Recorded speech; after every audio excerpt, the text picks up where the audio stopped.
money that would have gone to basic services like schools and public safety. Even worse, numerous studies around the country show these kinds of subsidies don't produce the promised jobs and growth. There's nothing wrong with developers wanting to build new shopping centers or company headquarters, but why should they get tax subsidies to do so? If it's a good business idea, great, but let them assume the risks as well as any possible rewards. It's time to reform economic development subsidies in Missouri. Check out our 2023 Missouri Blueprint, moving Missouri forward at showmeinstitute.org. The Show Me Minute has been brought to you by Show Me Institute and Show Me Opportunity. We're here with our great friends, Kathy and Rob Connor from Connor Roofing. One thing I love about your company, Kathy, is customer service. We pride ourselves on making sure our customers are happy, and you can check out our Google reviews. We're very proud of that as well. And if you're not happy, we will do what it takes to fix the problem. Well, that's just it. You set expectations, and we like to really educate our customers, and it gets done the way we said we were going to do it. Call Connor Roofing, 314-375-7475, or connorroofing.com. That's CONNER roofing.com. Tony Colombo here for Cadre Asset Management. A cadre is defined as a small group of people specially trained for a particular purpose or profession, and that is the role that Cadre Asset Management can play in your financial journey. Learn more about how they can help secure your financial future by following Cadre Asset Management on Facebook, or just go to cadreassetmgmt.com. Cadre Asset Management is a Missouri-based independent advisory firm licensed under and securities and investment advisory services offered through Founders Financial Securities, LLC, a registered investment advisor, member FINRA SIPC. Bill O'Reilly here, and I'm warming up. Stand by for the O'Reilly Update Morning Edition.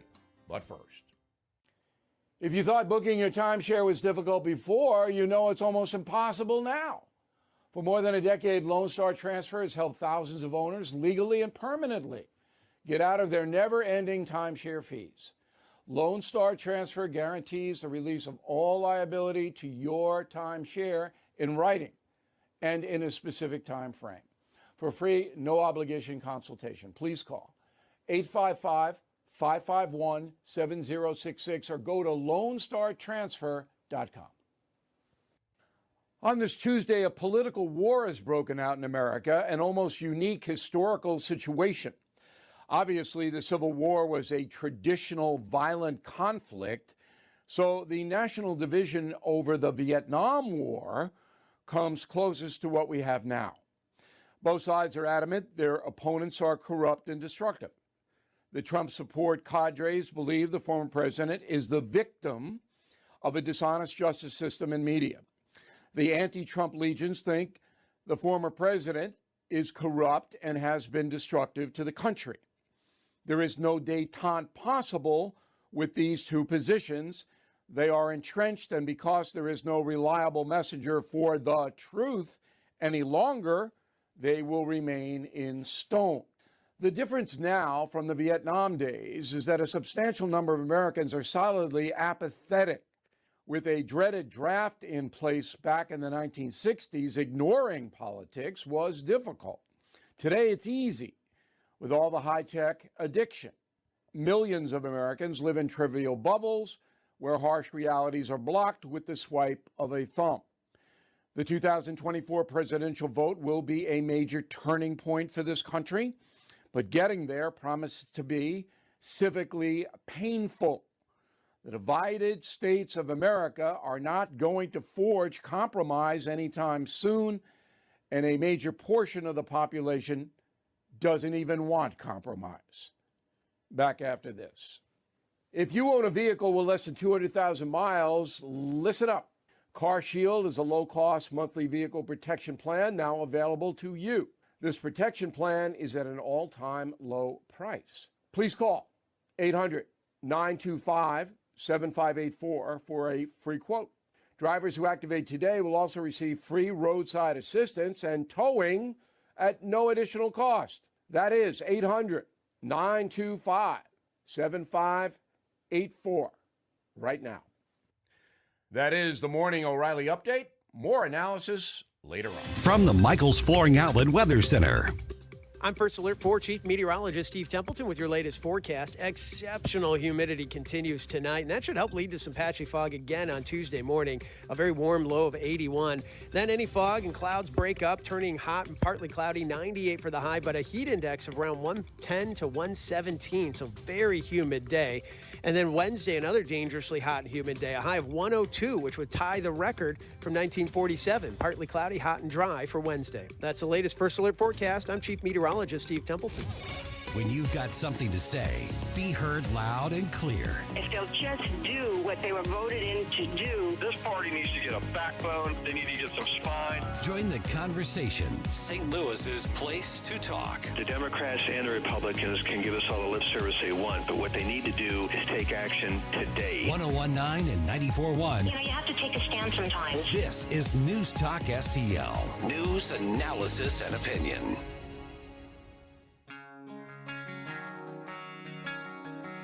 For podcast articles and more, find us on newstalkstl.com. Let's get the day started right.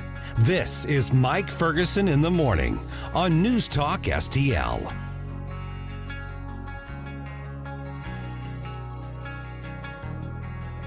What's next? Okay, that's the question you can apply to so many different issues right now that's in the headlines, not just politics, but policy as well. What's next? We had a great conversation with Congressman Mike Bost on Monday's program, and the what's next part really comes down to the Hunter Biden, which could lead to the Joe Biden investigation. And he had some really spicy hot takes on that. We're going to get to that in just a moment. Also, what's next when it comes to getting our economy back in order as well? So many questions that need to be answered because it really matters. A little bit later on today, there is one community. Turns out there's a little pocket of conservatives somewhere in Washington state, and they have had it with the grooming stuff on the shelves of their local library. So they're ready to shut down the entire library system in their community. Overreaction, or is that the right approach? I'll let you hear the details. Love to know what you think about that. Like I said, we'll talk about that a little bit later on. But let's get started with that revisit of the conversation we had with Congressman Mike Bost on Monday. Here's what he had to say. I know that this is not something that you have any sort of direct purview over with you being in Washington, D.C., but this affects your state. So I want to get your reaction to that recent Illinois Supreme Court decision that basically upheld J.B. Pritzker's entire gun control bill, including the registration requirement. You've obviously this affects your constituents, even though it's separate from what you do in Congress. But I just wanted to get your gut reaction to that. It's battled a long time in the state, at my state level. And I'm going to tell you what they've done is actually, it is unconstitutional. What you've got is you've got a group of partisan judge that has made a decision. There is no doubt that it is a violation of the Second Amendment and the Constitution of this United States. Everything in that bill is just out of place, out of whack.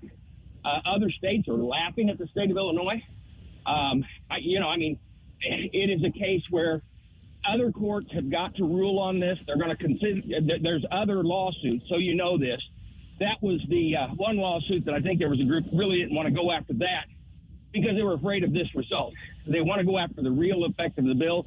Real effect of the bill is simple. It infringes upon a constitutional right of every Illinois citizen. And you can feel however you want about guns. But I'm going to tell you, if we go down this path on guns, guess what? Then there's freedom of speech, everything in the Constitution that is being attacked and can be attacked because government made some decision because of the way they feel. Our government is not about how you feel. It's about we are a constitutional republic. That means the anchor that we have is the Constitution. This is a strict violation of the Constitution. I don't care who the judge is and what they're saying right now. Other judges will know taking constitutional law and understand how bad it is. Morning, Mike. Gabe here. Another way the government seems to be infringing on our rights and as well as harming people, doing real harm to people, is with Bidenomics and the co-signing that you see in Illinois government as well. What recent issues in economics are worrying you particularly these days? Well, let me tell you, no matter where I go, whether it's at the gas station or whether it's in the grocery stores, the convenience stores, wherever, and the people realize that they're when we start talking, and they realize I'm involved with government, or that they know that when I walk through the door, Mike, we can't handle this. I gotta send my kids to school. I can't afford school supplies. Do I make a choice between school supplies and groceries? What's the decision here? And if we don't do a long-term effect, and I'm going to tell you, whoever the candidates are, and you know that I've endorsed Trump, but whoever the candidates are that are out there need to have a plan on how to bring this inflation down. Look, we haven't seen this. Now, I've seen this in my life because I'm older. I saw the late 1970s and early 80s. When inflation was terrible. So was interest rates. They were just through the roof. When my sister built her first house, she was paying 18% on her loan. Oof. So we can't go back down that direction. That was the last time we had that was during Jimmy Carter. We can't do that. And people send a clear message by not electing Jimmy Carter. They're going to make sure that they get Biden out.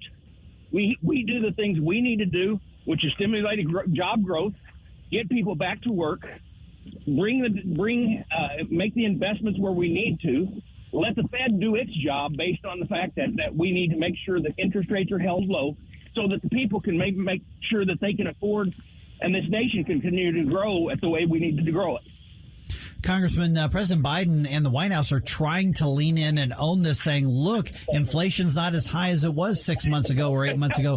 See, it's working. How do you fight the messaging battle on that? Well, it's very clear. Right now, $709 a month is what the average person is spending more than they did 2 years ago. $709 a month. You can't argue that. That's just it. When you've got a president and his people, the talking heads that support him, out there trying to tout this message, you can't sell the message under any circumstances because the people who are going to the grocery store see it every day. And that I don't have to offset their message. People laugh hysterically when he says, no, it's good. No, it's good. Because when you're raising children, when you're trying to make ends meet, when you're paying rent, of course, I guess it's, as long as you can get money from foreign governments to your family, I guess it's okay. Well, I got a question about that in a minute, too. Yeah. We're definitely going to get there. We're talking with Congressman Mike Bost from Illinois. One of the things I noticed that you tweeted about the other day, or X'd about, or whatever I'm supposed to call it these days, the farm bill, because obviously you represent such a huge agricultural district in Illinois. As that bill stands right now, and I know there's a lot of negotiations still going on, how does the current bill, and how do you think it would affect Midwest farmers, especially Illinois farmers, in the current form that it's at? Are you happy with the direction that conversation's going? And here's the thing: they aren't releasing the language right now because it becomes even controversial among members of Congress as well, whether it's on the right or on the left. So somehow we've got to put the right votes together. Let me tell you that our ag people need that security net that is the crop insurance in case something goes bad. We didn't have that back in the 70s and 80s, and that's why we lost all the family farms and everything like that time, the farm sales and everything that had to occur. So what this does is it provides that. It also provides guidelines for sensible conservation, like not plowing too much, making sure cover crops are in place so we don't lose topsoil. All these things are important for farming. But understand, another reason why it's controversial is that though we refer to it as a farm bill, 81% of it has to do with SNAP or nutrition. And the chairman who's coming into the district here later this week, he says, don't use the word food stamps. Well, it's the old food stamp program, so you can call it whatever you want. It's a SNAP program, and it has to do with nutrition. But that's all that's all part of it. It's making sure that low-income people receive the food that we're already producing, okay?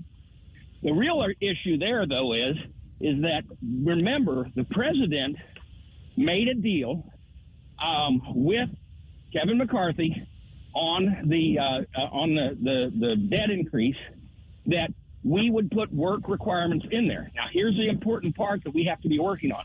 We are going to put the work requirements in there, but we've got to get all Republicans to vote for it so that we can have the strongest work requirements, because the Democrat won't vote for any work requirements.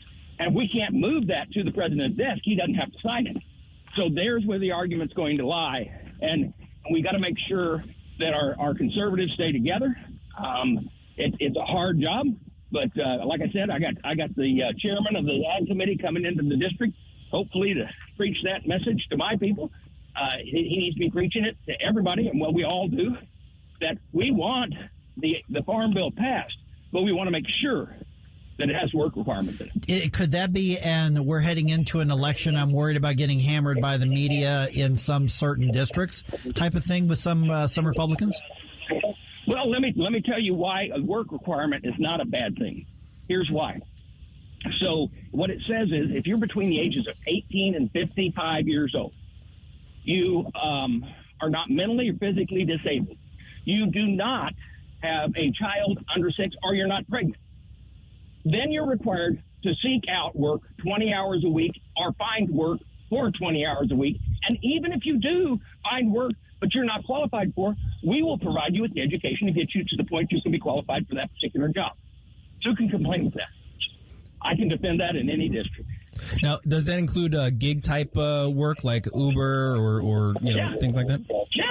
Yeah, anything. Wait, so you could just that you're working. So you could just drive on one of these app-based things for 20 hours a week, and that would fulfill your requirement? If you show that you're actually working those hours, and you know what, that's a 1099 job. Yep. And yeah. Yes, Wow. Any type of work. I'm all for you working, man. But I'm gonna tell you, you pull a 20-hour gig like that, and you're going to realize what money you're making. Guess what you might do? 40 hours. 60, 40, Yep. 40, 60. Mm-hmm. Yeah. And that's what these programs originally, the idea was, here's a temporary stopgap to self-sufficiency and the dignity that comes with it, and that's not what it's turned into. Remember, what started out as workfare then became welfare, now becomes aid, now becomes entitlements, which I haven't figured out entitled to who for what. But the problem is, it was never meant to be a life or a generational support. Right. It was supposed to be a temporary support. Yeah. And therein lies the problem. Absolutely. Okay, just a final question for you. Speaking of entitlement across generations, the Hunter Biden investigation. Well done. See what I did there? We've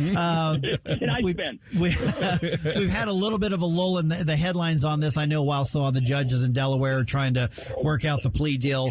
From the congressional perspective, because there's a lot of moving parts here, what's the update that you see there, whether it's articles of impeachment or anything like that? Well, first off, yesterday morning, we learned new information on Hunter and his plea deal. The plea deal, it seems that's according to the New York Times. David Weiss, who probably shouldn't have been the special counsel, I'm just saying, originally wanted to end the investigation completely with no charges, but he had actually heard about the whistleblowers, and based on that is why he put the charges up that he did. That's a problem. It is just a corrupt. It's a corrupt system that we've got to get into, and that's why we're doing our investigation. They say it's partisan. It's not. Look, I hope there's nothing there, but there is there, and it is a depth. I think it's amazing to me that former President Trump, I guarantee you, he did any of this stuff, they would be prosecuting him. And if he did it, that would actually be reasons for charges. What they're finding is there's no real reason for charges on everything they're after with him. But now we find out that a vice president was selling his family and the connections that they had, the brand. And this is really going to get bad. And it's not my committee of jurisdiction, but I'm going to tell you, Jamie Comer and their committee is doing amazing things. Jim Jordan's doing amazing things they're finding. And so is Jason Smith in the Ways and Means Committee. So all of these people are working hard to do that job, which is our job assigned to us by the Constitution, and that's oversight. Our good friend, former Speaker Tim Jones, is going to be with us right around 6:35. Got that news roundup coming your way in about 2 minutes and 14 seconds right here on 101.9 and 94.1 News Talk STL. We give you news, analysis, opinion, and more. Only on News Talk STL. Get up. It's Mike Ferguson in the morning.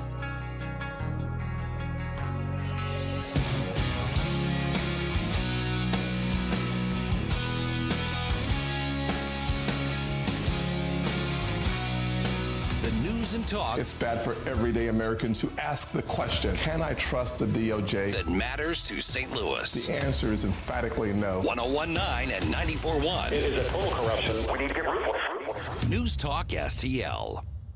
I'm Dr. TJ, owner of the Institute of Natural Health, co-owner of Optimal Nutraceuticals, and the host of Wellness 101. Wellness 101 is designed to cut through the nonsense and provide you common sense, science-based information regarding health and wellness. On the show, we discuss topics like thyroid health, gut health, hormone optimization, and many others. Our show airs Saturdays at 10 a.m. and 2 p.m. and Sundays at 11 a.m. and 3 p.m. right here on News Talk STL. For more information, visit us at inhstl.com. That's inhstl.com. 1949, the last time a Republican held the top post in St. Louis City. A gallon of milk was 84 cents, and streetcars ran down Grand Avenue. The city was booming.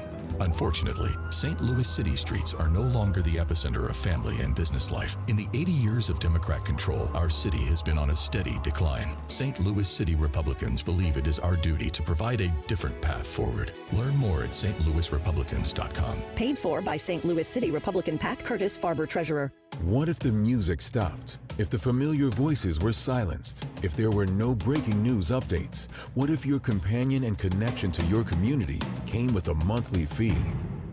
Don't worry, we're free local radio with you wherever you go, celebrating 100 years and looking forward to the next 100. We are broadcasters. Text radio to 52886 and let Congress know you depend on your local TV and radio stations. This message furnished by the National Association of Broadcasters. This news update brought to you by Anton's Plumbing and HVAC. Call Anton's at 314-338-3941 or visit them at antonshvac.com. Hey, this is Todd Showalter. Join me for the Right Mind Show on Saturday at 5 as I try to put some fun back into this wacky radio station. You know, and speaking of wacky, let's get back to Mike Ferguson in the morning. Okay, we now know who's in and we know who's out of tomorrow's debate, so I've got the update for you on that. 8 candidates are going to be on the stage, and there are a few others who are running around saying, hey, I qualified. Let me in. And there's one we wish was on the stage, and he won't be. He will not be there. And there's an interesting follow-up to that because he's trying to send a bunch of surrogates to speak on his behalf after and respond to everything that they're saying, and Fox News is saying no. Oh, you're thinking of that guy. I'm sorry. I was thinking of Larry Elder. Oh, that guy too. Yeah, I really want Larry Elder on that stage. Yeah. But you're thinking of... I'm thinking of Trump. Yeah. But that's Trump's choice. Larry Elder is just being excluded. Yeah. Nope. Yep. So we got plenty of time to talk about that. I'm really curious what people think. 314-912-1019. Also, if you find your car's window smashed when you're in St. Louis, which is a too likely of a scenario than it should be, question is, what should you do? You can call the cops, but that may not do you much good. Is it even worth the bother? I'll tell you why I'm asking that question. The Biden administration is going to court to try to stop the effort to secure more of the southern U.S. border. No, you wouldn't want to do that. Yeah. Let me read that again. Let me make sure I got that right. The Biden administration is going to court to try to stop the effort to secure more of the southern U.S. border. No, I read that right. I thought that's what you said. Yeah. Yes. That's not me being snarky. That's actually what's happening. I got the update for you here in a second. All right, I'm Mike, and that is Stel. Get this. A private organization is paying to add police protection to downtown St. Louis. So raised money from a nonprofit group. The St. Louis Police Foundation is that nonprofit group, and they raise money to support law enforcement in the city and in St. Louis County. And so what they've decided to do is spend about $860,000 to fund overtime patrol shifts that will consist of 1 sergeant and 6 officers at a time. So basically, they're going to be funding 4-hour overtime shifts throughout however many weeks or months that they're going to do this. This is a pilot program, so $860,000 coming from a nonprofit group because the city won't spend the money and they won't hire the additional police officers, at least not at this point. This is a really frustrating situation, and as someone who lived in South City for 53 years, and I know the area that you're talking about, I guess it's on Cherokee Street where those break-ins occurred? That's part of it, yeah.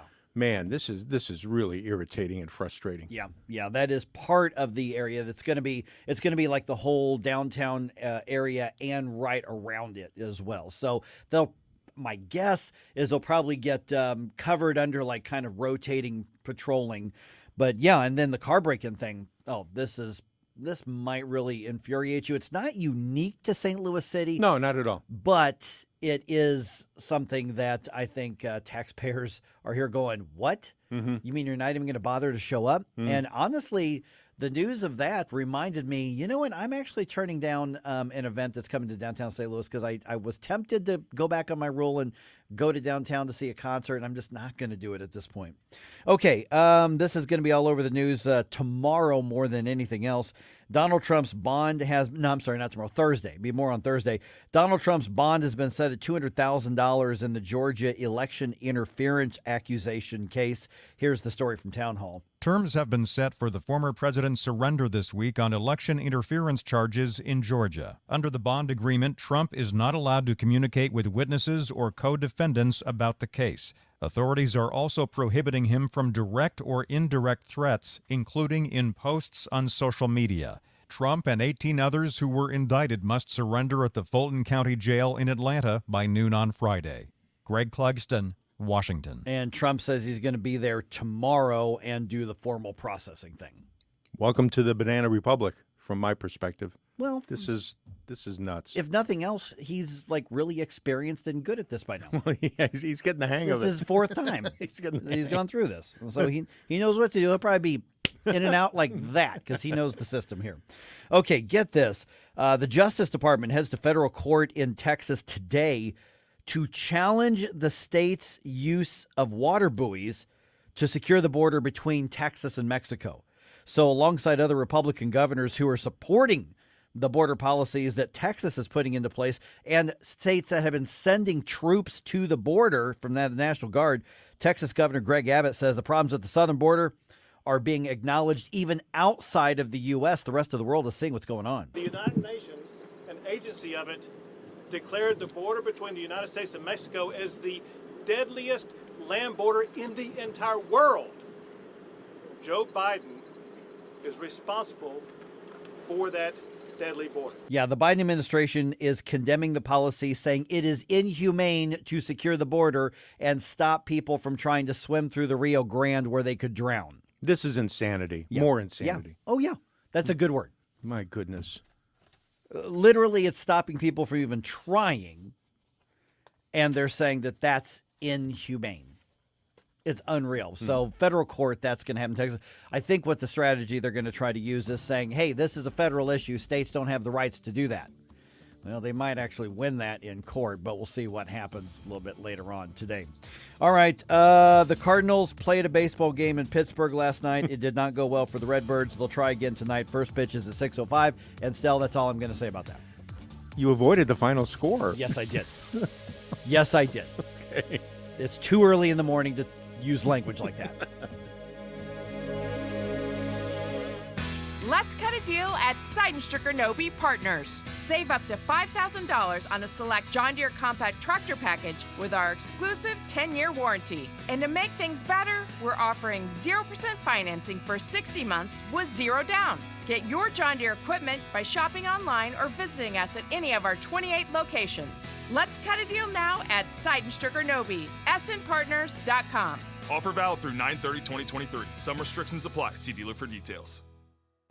Newstalk STL is proud to have Doug Voss as part of our lineup every week. Doug has been a staple on St. Louis radio for many years as one of the leading financial experts in the area.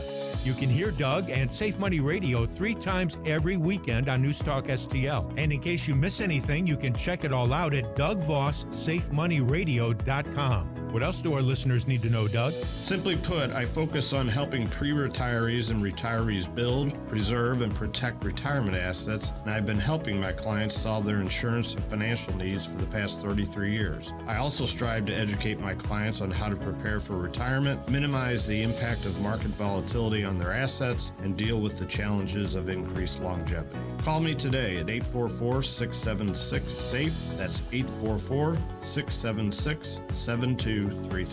Doug Voss is a registered representative. Securities offered through DHL Securities, LLLP, member FINRA and SIPC. Hi, I'm Rodney Wallner. And I'm Jen Wallner with the Wallner Home Selling Team at Berkshire Hathaway. Hey, Jen, how do you sell your home for top dollar? That's easy. Call the Wallner Home Selling Team at 314-810-SOLD. What if I want a flexible commission plan? Call the Wallner Home Selling Team at 314-810-SOLD. What's the best time to sell your home? Right now, call the Wallner Home Selling Team at 314-810-SOLD. For all your real estate needs, call the Wallner Home Selling Team at 314-810-SOLD. That's 314-810-SOLD. KLDY HD3 Clayton, K270BW Bellefonte, KNBS Bowling Green. This is News Talk STL at 1019, 94.1, and always streaming at newstalkstl.com. News this hour from townhall.com. I'm Rich Thomason. The legal saga of former President Trump, targeted for challenging the results of the 2020 election, takes its next turn in a couple of days in Atlanta. The former president says he will surrender on Thursday to face charges accusing him of illegally scheming to overturn his 2020 election loss in Georgia. Trump wrote on his social media network that he's going to Atlanta, in his words, to be arrested. The post came hours after court papers said his bond was set at $200,000. Correspondent Norman Hall. A series of strict conditions have been imposed on the former president, so strict, in fact, some analysts say it will be next to impossible for him to comply with them. The former president does not plan to take part in tomorrow night's debate, saying Americans already know who he is, and since he's so far ahead in the polls, why bother? Reaction from the other candidates? Well, they're piling on. Former New Jersey Governor Chris Christie accuses the former president of lacking the guts to show up and calling him a coward if he doesn't. A spokesman for the Ron DeSantis campaign says, "No one is entitled to this nomination. You have to show up and earn it." Former Vice President Mike Pence has said he looks forward to debating his former boss face to face. Trump has a large lead in the polls and has questioned the need to square off against rivals with low poll numbers. Greg Clugston, Washington. President Biden has toured fire-ravaged Maui. The country grieves with you, stands with you, and will do everything possible to help you recover, rebuild, and respect culture and traditions when the rebuilding takes place. Mr. Biden now back in Nevada on his latest vacation. Southeast Texas bracing for lots of wind and lots of rain from tropical storm Harold. Watching Wall Street, Dow futures up 76 points, NASDAQ futures ahead 78, S&P futures 17 points higher. More on these stories at townhall.com. In theaters Friday. I'm one of the best hitters you're ever going to see. The true inspirational story about family and faith. Briarcliff Entertainment's The Hill. They said he will never walk, and he ran. How many miracles do you need? Starring Dennis Quaid. You can't play baseball. God's going to give you a higher calling. You seen this? Major League tryouts. You're going to paralyze him. It's all stacked against me. The Hill. I cannot do this alone. Rated PG. In theaters Friday. Get tickets now. Attention, your money is now controlled by the U.S. government. Picture a world where your every purchase is monitored, tracked, and controlled by those in power to suppress the freedoms of those they see fit. My name is Jason Hansen. I become very focused on the impending rollout of the central bank digital currency. I've partnered with Advantage Gold to offer you a solution. Claim your free gold protection kit from Advantage Gold. Call 800-900-8000. That's 800-900-8000. Advantage Gold is not an investment advisor or a tax advisor. From the Michaels Flooring Outlet Weather Center.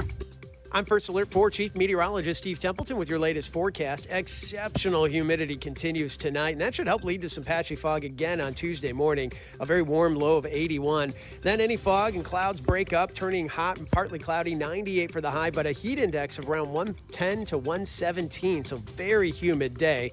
And then Wednesday, another dangerously hot and humid day, a high of 102, which would tie the record from 1947. Partly cloudy, hot and dry for Wednesday. That's the latest First Alert forecast. I'm Chief Meteorologist Steve Templeton. This hour of News Talk STL is brought to you by Stifel, serving investors for over 130 years. Contact your Stifel financial advisor at stifel.com. That's STIFEL.com. Transport to Margaritaville, Busch Stadium style, on Friday, September 1st, when the Cardinals take on the Pirates. With the purchase of a special themed ticket, fans will receive a Margaritaville-inspired long-sleeve performance hoodie. Come early for a pregame concert by the Boat Drunks. A portion of each ticket sold will be donated to Jimmy Buffett's charity, Singing for Change. Change your latitude and float on down to Busch Stadium for Margaritaville night. For tickets or more info, visit cardinals.com/theme. This is Miles Michaelis. Don't miss a legendary moment at Busch Stadium. Hola amigos, this is Cardinals Spanish broadcaster Polo Asensio inviting you to join me for Fiesta Cardenales presented by He Gets Us on Sunday, September 3rd. With the purchase of a theme ticket, fans will receive a Cardinals cap designed by St. Louis artist Becky Luna. Come early for a pregame fiesta event in the Budweiser Terrace with live music by Tropical Mood of St. Louis. That's Sunday, September 3rd. Fiesta Cardenales. For tickets or more info, visit cardinals.com/fiesta. Talk radio made in St. Louis for St. Louis. This is News Talk STL. Our responsibility. News, analysis, and opinion. To provide updated guidance. At 101.9, 94.1, and newstalkstl.com. Mike Ferguson. We the people. Gabe Pfeiffer. It's not rocket science. Rocket science. Get up, can't you hear the alarm? Get up. Mike Ferguson in the morning on News Talk STL.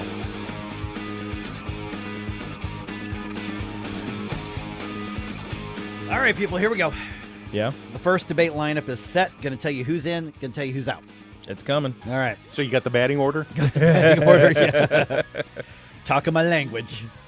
All right, a conservative community threatening to shut down the entire library system in their county. Yeah, we meant to talk about this yesterday, but just so many other things popped up. So I'm going to do that at 6:20. All right. Because it's not even so much about this particular community. What's interesting is that it's a little dot of red in this big state of blue in the U.S., but also it's over the whole, topics, the gender identity and all that kind of stuff. Yeah, well, and the wild books. Yeah, they're basically saying if you won't get these books out of here, we're going to shut you down. And so they're actually putting together a vote to dissolve the library district. Wow. So my question is that heavy-handed approach the right thing to do? Maybe it is, maybe it's not. I'll give you the details, and we'll go from there. All right, that's Gabe. Got Stell here. I'm Mike. It is 6:06 right now. Okay, it's official. We know who is in, and we know who is out in the first Republican debate here. We'll go into this into more depth throughout the morning, but here's what we've got here. Now, this is just alphabetical order. So these are the people who the RNC says got the requisite list of number of donors. They are showing up in some poll at 1% or above, and they say that they have signed this document to pledge to support the nominee, which I don't think some people are going to actually honor. Right. I think some people, when they're not the nominee, are just going to shut up and go to the beach and go on vacation and move on with their life. Sure. Which is fine. Yeah. Okay. So North Dakota Governor Doug Burgum has qualified. Really? Yes. Wow. Okay. Former New Jersey Governor Chris Christie has qualified. I kind of saw that coming. I mean, there's enough of those guys, I guess, to put up 40,000 donors. So, obviously, Florida Governor Ron DeSantis, former South Carolina Governor and Ambassador Nikki Haley, former Arkansas Governor Asa Hutchinson, former Vice President Mike Pence, Vivek Ramaswamy, Senator Tim Scott. Okay. Those are the, let's see, that's 1, 2, 3, 4, 5, that's 8. So 8 candidates are going to be on that stage. So obviously Donald Trump will not be there because he chose not to be there. And then Miami Mayor Francis Suarez will not be there. I figured that one. Yeah, former, I guess he's a former congressman, Will Hurd, is not going to be there. Some guy named Perry Johnson's not going to be there. And Larry Elder, not going to be there. Now that's obviously the one that kind of stands out. It's like what one of these things is not like the others kind of situation because among the ones that you listed who aren't going to be there, I couldn't care less. Right. But Larry Elder not being there, that's significant. Exactly. That impacts the conversation. Yeah, so when you've got somebody who's had that much of a voice and has articulated true conservative values for so long. Yeah. I guess you could argue, what are you thinking, RNC? Really, you set up rules that exclude Larry Elder? The guy who took your mantle up in deep blue California and took a lot of abuse while doing it, or to play devil's advocate here. I'm not saying this is what I believe. Let me play devil's advocate. Or do you say, come on, Republican voters, why aren't enough of you saying yes to him when you're doing the surveys and the polls that I don't believe in the first place? Yeah, I mean, and this is part of the thing, too, is that, if the RNC is going to have some sort of criteria, if they're going to say, well, we don't want everybody on stage, they have to set a criteria and then they have to stick to it. Obviously, I disagreed, pretty vocally early on with the RNC's criteria list to begin with. But I mean, they kind of painted themselves into this corner, though. And you know what? Regarding Larry, correct me if I'm wrong, but I don't think the RNC gave him much support in his fight against Newsom. I agree. They just kind of let him, die out there in the middle of nowhere as the poor guy is trying to push back against Newsom. Did a great job. Had he gotten some support from the RNC, maybe he could have pulled it off. I don't know that he could have pulled it off, but I tell you what he could have done is he could have done well enough to encourage growth of the conservative movement and the Republican Party in California. I would agree with that. It's the type of thing we're talking about with the city Republicans out here in St. Louis, right? It's like, yeah, I mean, it's a long shot to get into some of these positions. Some of them are actually winnable, honestly. But the overall goal to gain ground is what we have to have as the part of the plan in all blue areas. Okay, so I didn't know we were going to go this direction, but you both just brought up excellent points here. So you mentioned, because what you said about the RNC really not supporting Larry Elder's, absolutely true. 100%. Now, they'll argue that they made some token thing or whatever. Sure, yeah. Fine. But in St. Louis City, I love that you kind of related that, Gabe, because what you've got here in the city of St. Louis is a state party that basically says, oh, we really appreciate them doing the heavy lifting in that area. Boy, it's so tough. But they're not sending them resources. Not at all. They're not even listening to them half the time in Jefferson City. And what they don't realize is, first of all, Phil Menendez got through the primary in the alderman races. He got through the primary into the final election. I wish the state party would realize how big of a deal that actually is, especially as they've consolidated those alderman seats. The St. Louis City Republicans are also doing a very smart thing, saying, wait a minute, where are these board positions and commission positions? Because the city charter says that Republicans have to be represented. Right. Now, other parties other than Republican and Democrat, I don't think have to be represented in the charter. So like libertarians, you're just SOL. If you want to get on there, I mean, you can put somebody up if you want, but they're doing the tactical heavy lifting. I spoke there this month. I spoke at their meeting. That room was basically full. All the tables had people. They were full again. I mean, so what the importance is if a state party or a national party looks into a deep blue area and says, ooh, give them some ammo.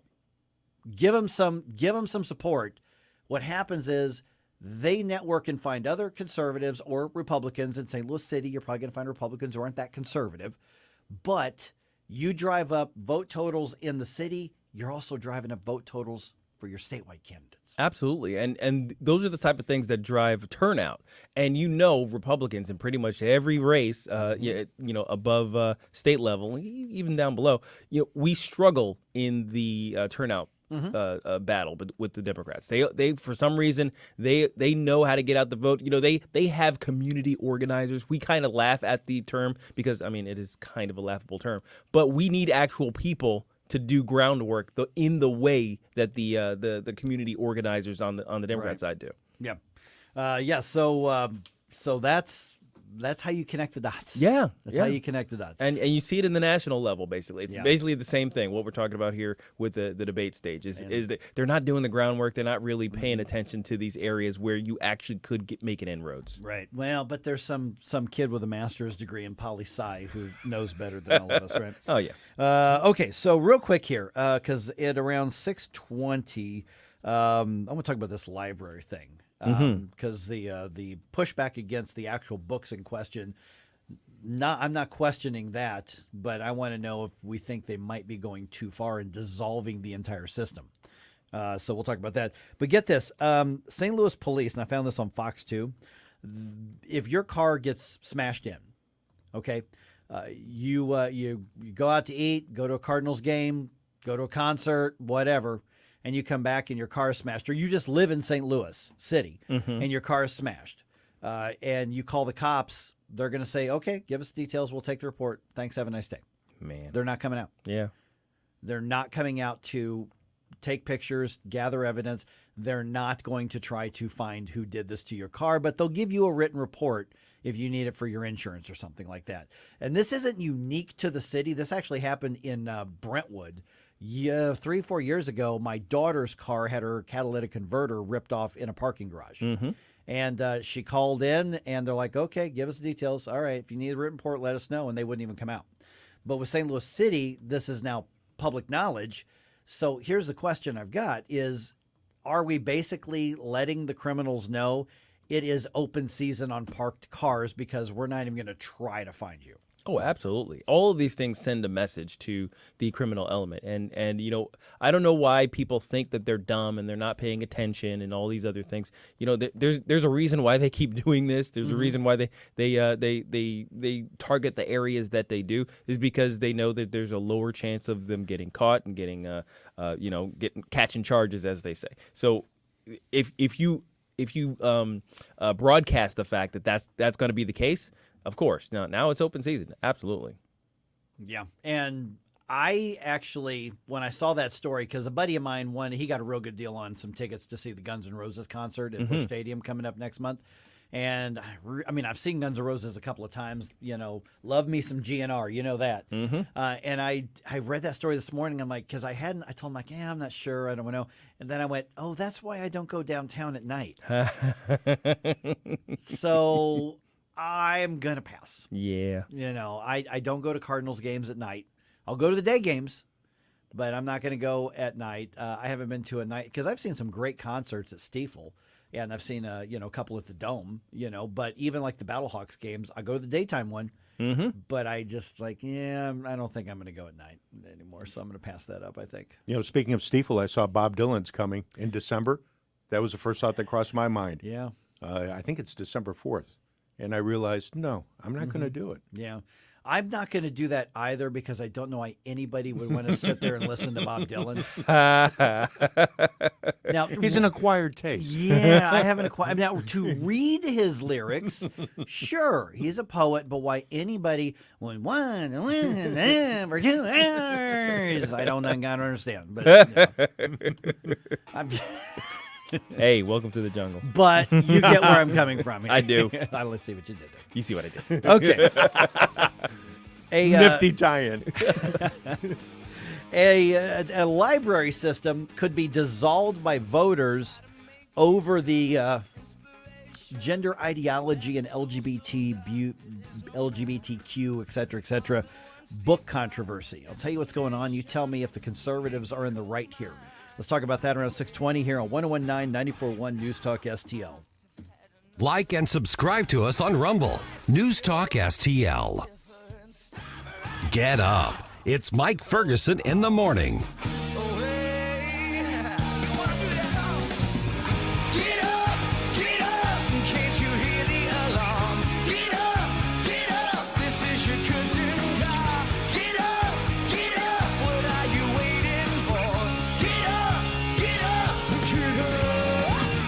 I want to share something special with you. I've told you how Wellington Environmental works to keep hospitals, schools, businesses safe for their patients, students, clients, employees. Wellington can do the same for you. Perfect example. A relative went to the basement, almost knocked over by the smell. a sewer line had broken. A call to Wellington, a crew was dispatched. First thing, make the home safe. Then clean up the mess. Truly clean it up. Now, I'm telling you this because I want the best for you. Wellington Environmental. Here's the number, 314-644-4930. 644-4930. AAA rating with the Better Business Bureau. 644-4930. Wellington Environmental. Your world. Cleaner, better, safer. Be well with Wellington. We all know the healthcare system's broken. It's not about you. It's about the code, the bill, the 7-minute appointment. Hi, it's Dr. Randy Tobler, and I've developed a better way that restores old-fashioned values with a holistic approach to your healthcare. That means affordable, available, no copay or deductible primary care. And with my 30-plus years as an OBGYN, there's added value for women and couples. Whether it's a new or nagging problem, you need a second look at a troubling diagnosis, or simply want a trusting, relationship-based healthcare experience, give us a look at Body of Health Direct Primary Care.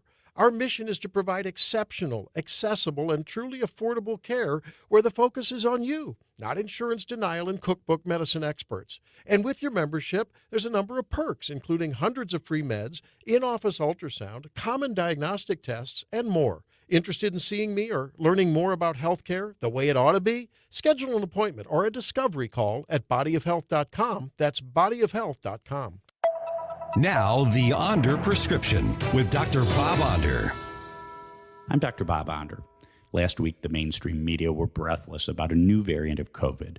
The so-called experts were predicting a late summer surge of the virus. Is this starting to sound like the boy who cried wolf? What they didn't tell you is that many viruses have late summer surges as kids go back to school. How about the fact that the current so-called surge puts COVID hospitalizations at 1/4 of what they were in January? And what made the virus so dangerous in 2020 is that none of us had immunity. Today, according to the CDC, 96% of us do. No, we're not buying it. The so-called experts, tyrants like Dr. Fauci and many local health bureaucrats, covet the power and control that they had over your lives for 2 years.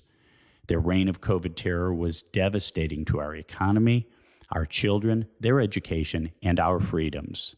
Never again. I'm Dr. Bob, and that's my prescription. Find more Dr. Bob Onder at bobondermo.com. This hour of Mike Ferguson in the Morning is brought to you by Stifel. Request a portfolio review from your Stifel financial advisor at stifel.com. That's STIFEL.com. Hi, it's Randy Tobler here. Pour a big cup of coffee and catch my show every Saturday morning from 6 to 9. Right now, it's back to Mike Ferguson in the Morning here on News Talk STL. You don't know me, but I'm your brother. I'm the rock guy. I'm the metal guy. Yes. But come on, Michael McDonald. Doobies. Another guilty pleasure. Yes. You know what I call Michael McDonald? I lump him in with like Bob Seger and Jackson Browne and Otis Redding. And these, to me, are perfect road trip music. You know? Just hit the highway. I can feel it. Just crank it up, you know. And Percy Sledge would be another one. You know, just that type of music. It's like, you know what? You don't even have to know all the songs. You don't have to know the lyrics. Just crank it up and go, you know? Glenn Fry. Oh, Glenn Fry, yeah. Anything Eagles, yeah. Yeah.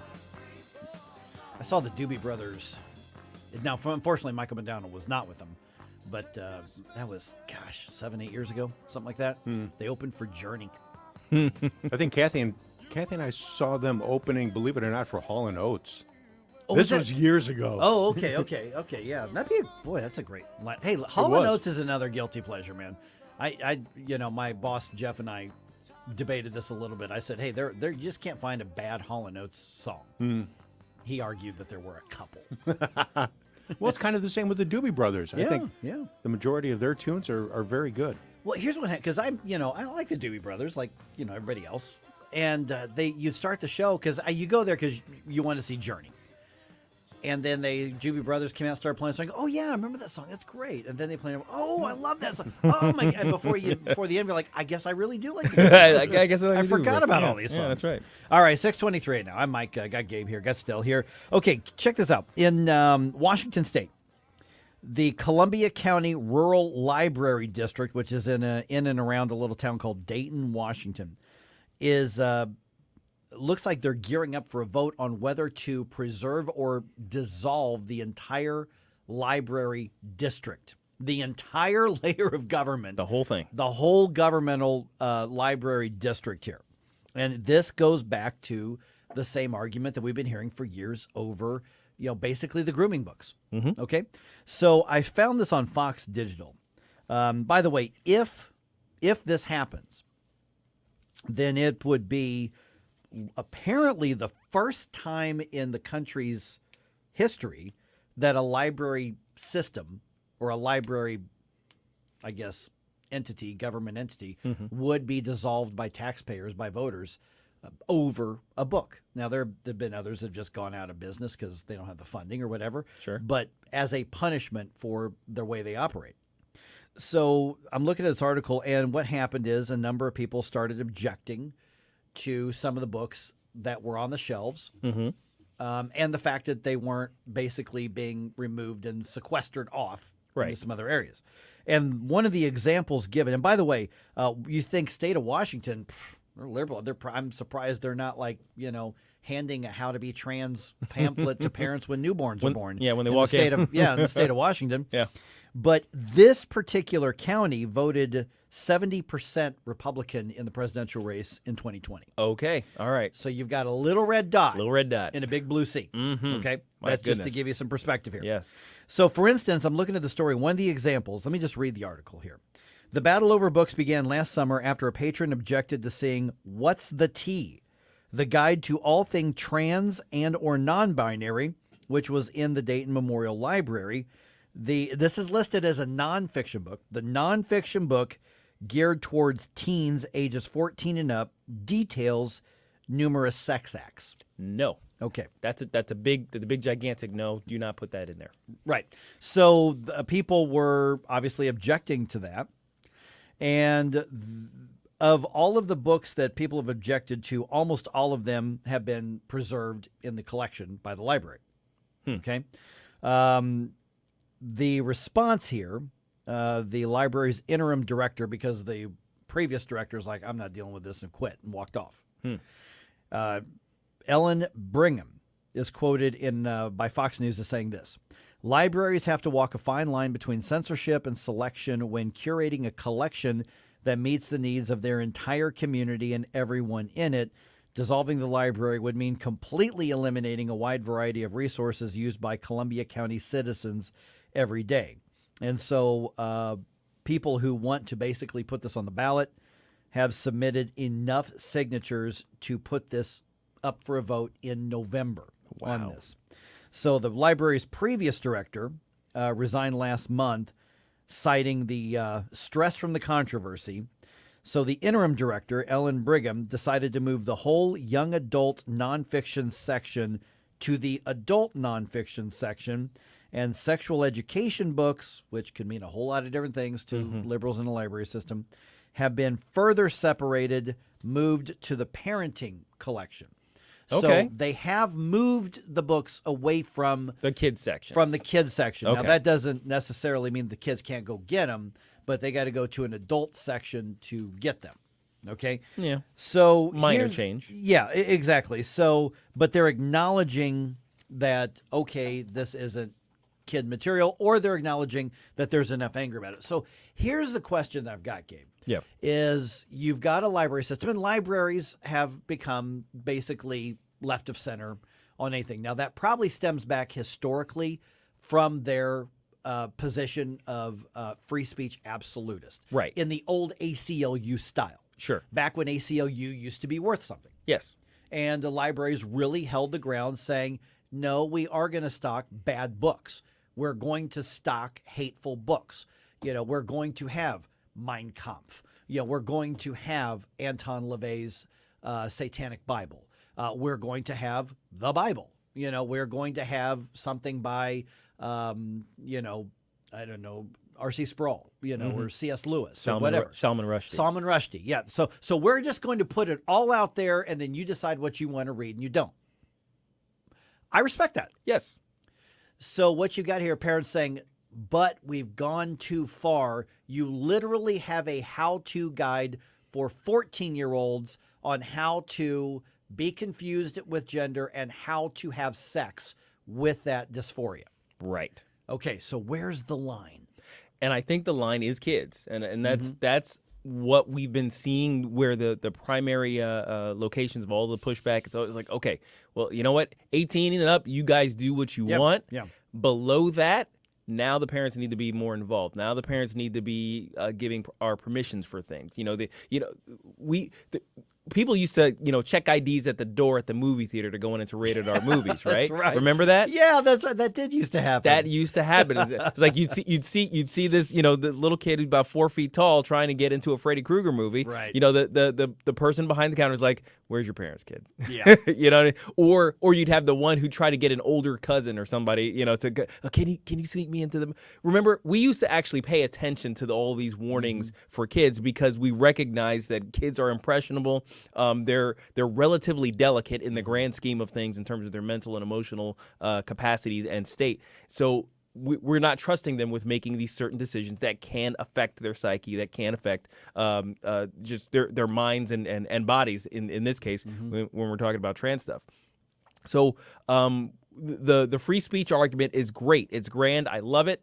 But look, we're talking about kids. That's where the line is. And I think this is a hill to die on in all respects. So if shutting down an entire branch of government, which I actually like in the general sense, is part of the deal, it needs to be on the table. If say, okay, this institution, we can't have nice things, so we're not going to have this, needs to be on the table. So would there be a difference then between a book like this that gives a how-to, and I have no idea if this guy's ever written anything, but if RuPaul does a autobiography or something like that, right. Or if there's an LGBTQ history of whatever movements, sure, is there a difference between those books? I do think so. I mean, and they mentioned the difficulty in censorship versus curation, and I appreciate that because there is a fine line when it comes to that stuff.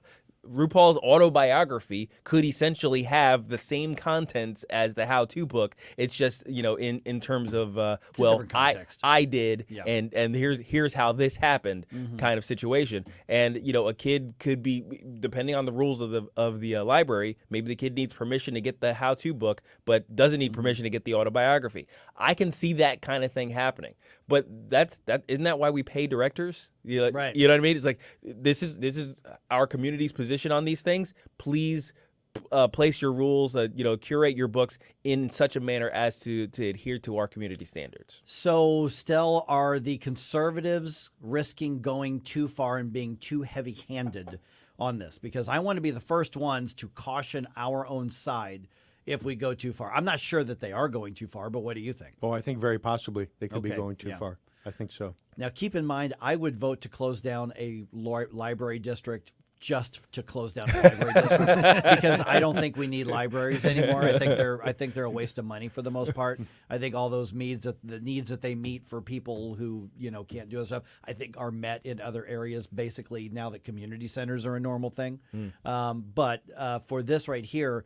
I think that you're right, Gabe. I think when it comes to the explicit how-to, I think even a public library needs to take these extra steps. Now, I think a book like that should never be allowed in a junior high or high school library, public high school library, period. Right. Yes. Now, for an overall public library, I think that's where it gets sticky. I think they should default to the First Amendment.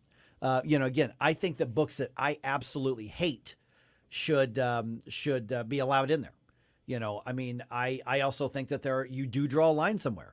Somebody wrote a book, detailing how to create bombs. Right. How to commit terrorism. Okay, well, no, there's no social or First Amendment responsibility to stock that. Right. Just because, like, well, there's somebody out there who wants to read that. Okay, all the more reason not to make it available, But then you could have some of the same information in the autobiography of a former terrorist. Right. And he's like, here's how I made bombs in my basement. Right. And even that would be an interesting debate. Right? I would be, You see what I'm saying? So, Right. it gets really sticky, really weird, really fast. But I think that's why we pay people. Yeah, exactly. It's your job. And you mentioned initially that this all revolves around a trans issue. Well, that's one of the main books that they were talking about, yeah. I can see where that's something that, boy, this is going to be a tough issue for libraries to handle across the country, because the trans issue is allowing kids to destroy their own lives at ages of 5, 6, 8, 10 years old, which is insanity. And I can understand people pushing back.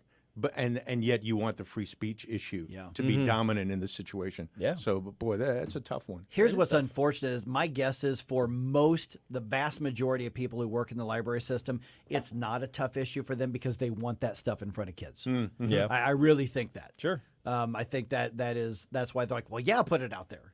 I mean, we're the library. We can do that. And Target's going, hey, we got some information for you about how that works out.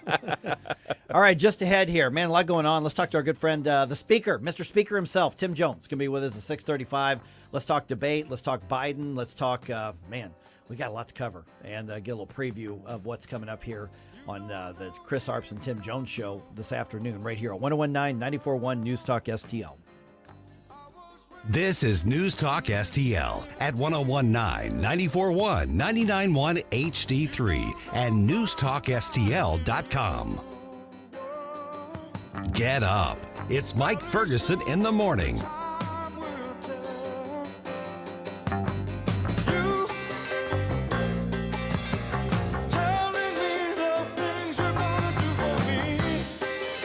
Columbo and Katie. Some of the Republican presidential candidates are now saying they don't really care if Donald Trump makes the debate or not. We'll speak with Crane Durham about this at 2:25. Weekdays at 2 on News Talk STL. From the Michaels Flooring Outlet Weather Center.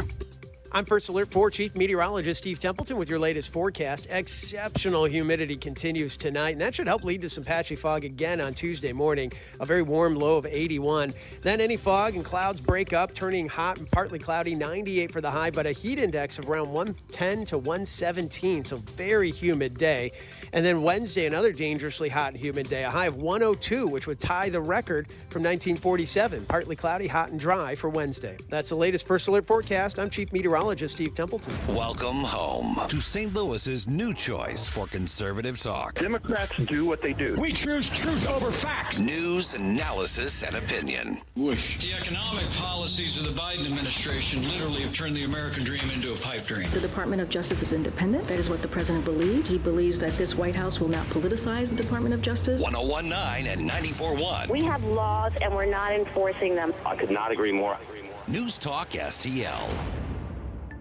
The Herzog Foundation is the vision of its founder, Stanley Herzog, and it exists to promote and accelerate the development of quality Christ-centered K-12 education. Hi, this is Daryl Jones, president of the Herzog Foundation. Our primary goal is to advance Christian education so that families and culture flourish. The legacy of Stan's business career centers around making national transit ecosystems accessible and sustainable. Likewise, the legacy of Stan's philanthropy centers around making the ecosystems of Christian education more accessible and sustainable for families across the nation. Visit HerzogFoundation.com to learn more about our programs, including trainings, scholarships, conferences, news, and our podcast, Making the Leap. Visit HerzogFoundation.com to learn more and sign up for The Lion, an initiative of the Herzog Foundation that carries articles covering a wide range of issues facing American families and culture.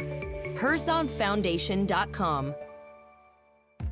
Now, the Free Market Minute, brought to you by the Hammond Institute for Free Enterprise at Lindenwood University. I am here with Dr. Howard Wall. And Howard, we know that education needs to get better in this country. I'm hearing a lot about school choice and competition in schools. Can that actually help?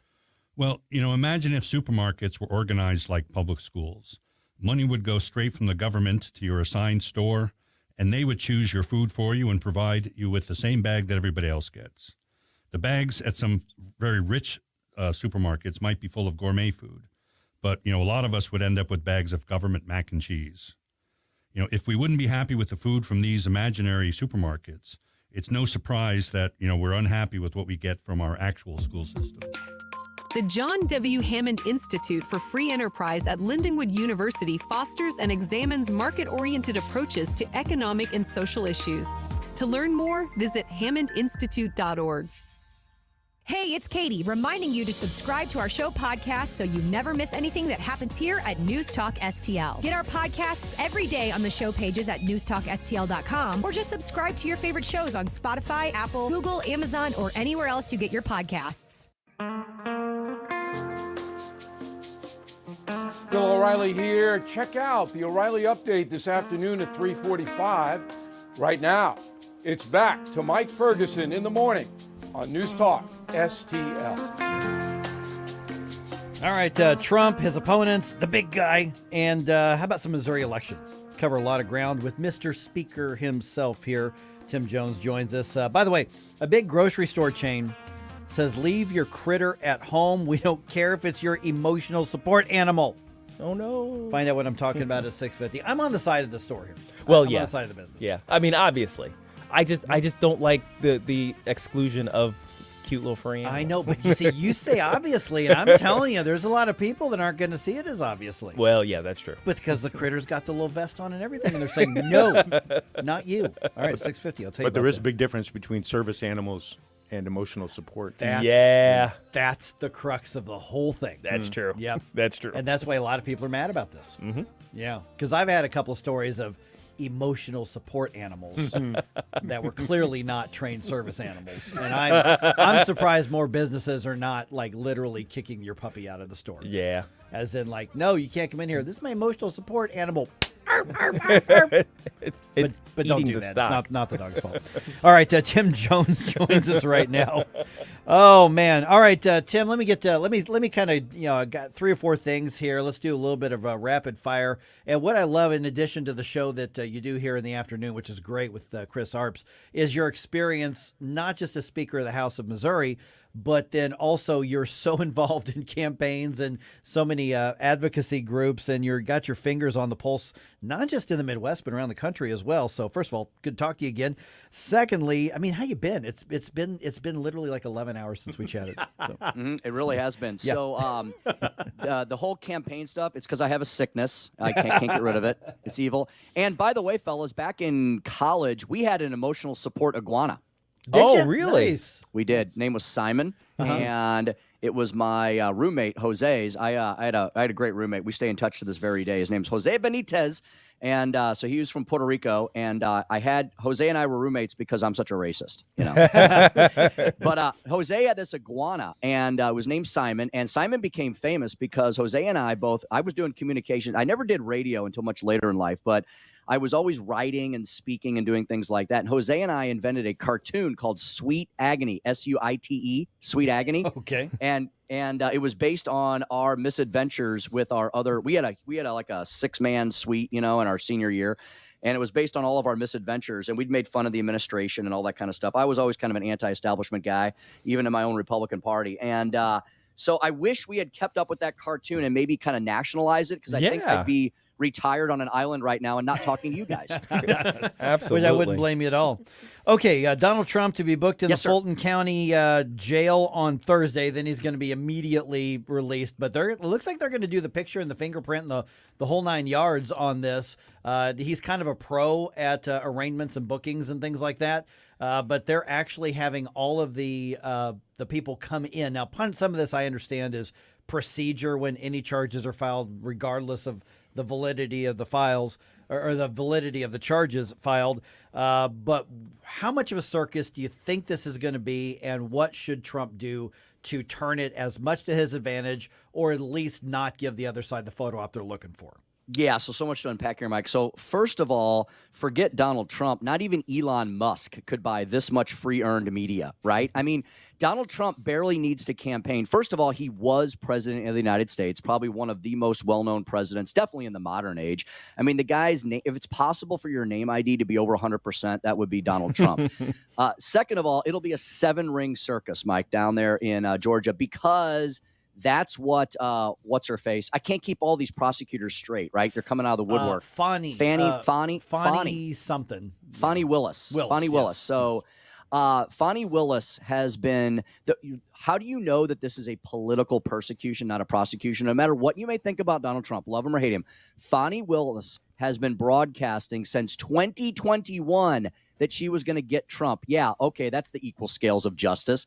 They have had the man, Donald Trump, and they've all been in search of the crime, they being the lunatic left, for the last 7 years. I mean, ever since Donald Trump came down the golden escalator in Trump Tower. By the way, I've been on that escalator. As you all know, I lived in New York for a long time. Used to go to Trump Tower all the time because it was like a shopping center in the middle of Manhattan. And so, ever since he came down that escalator and said, I'm not helping you Democrats anymore. Back in the day, Donald Trump used to be kind of an equal opportunity offender. He played the game in New York City as a commercial real estate mogul, right? Mm-hmm. And he was a donor to Chucky Schumer back in the day and also to George W. Bush. And, once Donald Trump picked a team, the other team said, well, you're not on our island anymore. And in fact, we're going to throw you in the ocean. And so they've been after him since day one. For putting aside the bombastic personality, which some people use as an excuse and a crutch and so on and so forth to hate Donald Trump, they mainly don't like Donald Trump because, he attacked them, the deep state, Washington, D.C., the establishment. He exposed them, and then he tried to break them. Remember what Chuck Schumer said on the first week that Donald Trump was in office? Before he really had time to do much of anything, Donald Trump said, don't you dare take on the Department of Justice or the CIA or the FBI or collectively the deep state because, quote, you will reap the whirlwind. Mm-hmm. And I would say he's reaping that whirlwind now. Morning, Tim, Gabe here. So the main thing that I'm worried about is the interference that all of this stuff is causing the campaigns, right? So I mean, as much as this is helping Donald Trump's campaign, it's disrupting the entire proceedings because we barely hear a peep out of the other candidates. Because the air has been sucked out of the room. What do you make of the impacts of all of this litigation? Gabe, you're 1,000% correct. I'm already seeing the headlines. I saw one this morning. I forget what publication it was, but as I was getting ready to talk to you guys, I'm like, okay, did we declare World War III last night or anything I need to know about? And one of the headlines I saw, welcome to the lock him up campaign, right? So whether you're talking Joe Biden impeachments, which I'm all for, or Donald Trump indictments, yeah, Gabe, you're right. This is unfortunately a massive distraction from what we should be talking about. I, of course, love politics. I was in it for a while. Now I am still in it in a way. I'm kind of like Oz behind the curtain, helping certain candidates and helping certain causes. But once you get the politics is a means to an end. Politics is to be utilized to work relationships with people to convince folks that this man or woman is the best person for the job. At some point, though, you need to put the politics aside and work on the policy because the policy is what's going to make our lives better, not the politics. The only thing that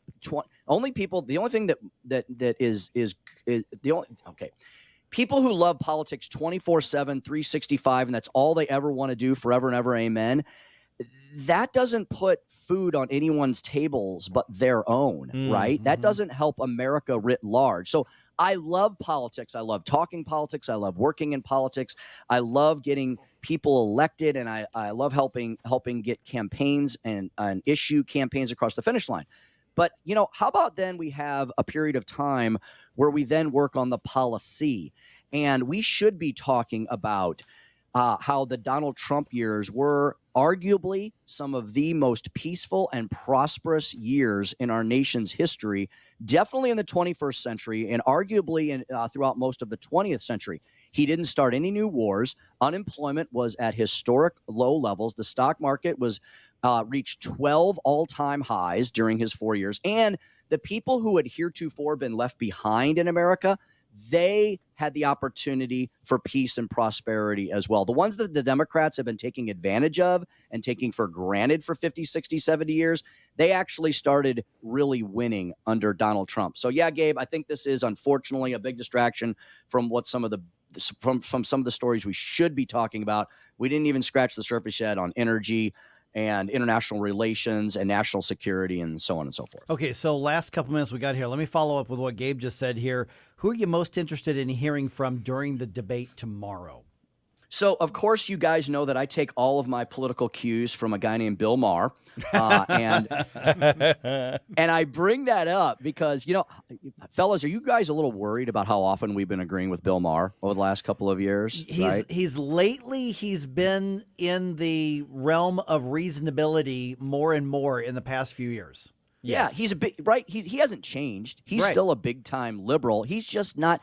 Right, Mike. He just doesn't hate America. He's not a hardcore commie leftist, Not as crazy. So also, I bring all that around to say he had Vivek Ramaswamy on the other night, and he says to Vivek, it was a little patronizing, but I think he's also honest.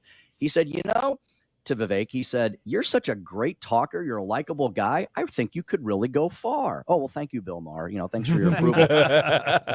But I think it's interesting that a guy like Bill Maher is also a guy like me who looks at Vivek and goes, this 38-year-old multimillionaire entrepreneur is an interesting cat.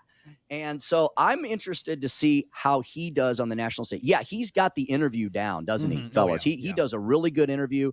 How's he going to be, though, on a debate stage where he's jockeying for time with, I don't know, the RNC has really screwed this thing up. I'm sorry. How many people get on stage tomorrow night? 7, 8, 9, 12? 8. There'll be 8. 8. Okay. So that's the latest count. So how is he going to differentiate himself amongst 8 different people? Is he going to be able to get his points across? And can he dig a little bit deeper than some of the sound bites we hear from him? I think he says all the right things. I just want to hear, does he have the foundational underpinnings to support it? I think he does. He's just got to show that to the nation tomorrow night. I think that's a really good observation because the point of a debate is for the candidates to challenge each other.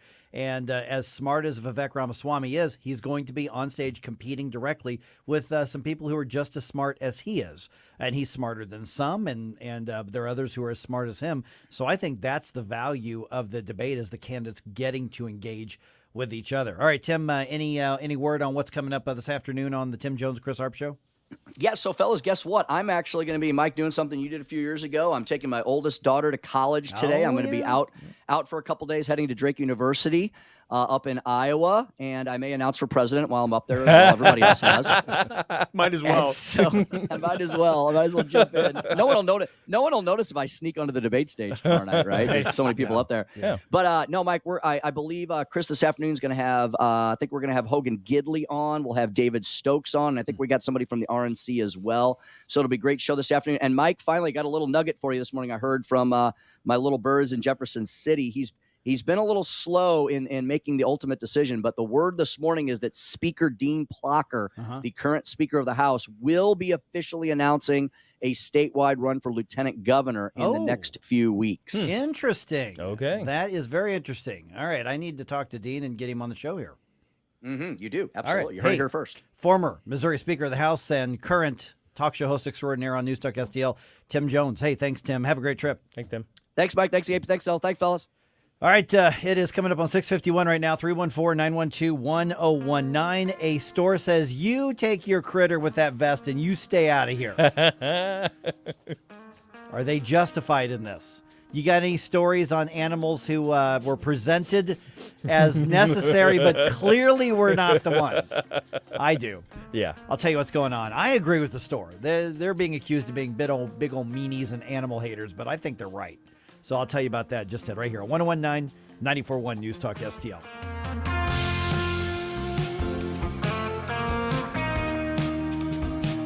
For podcast articles and more, find us on newstalkstl.com. Get up. It's Mike Ferguson in the morning.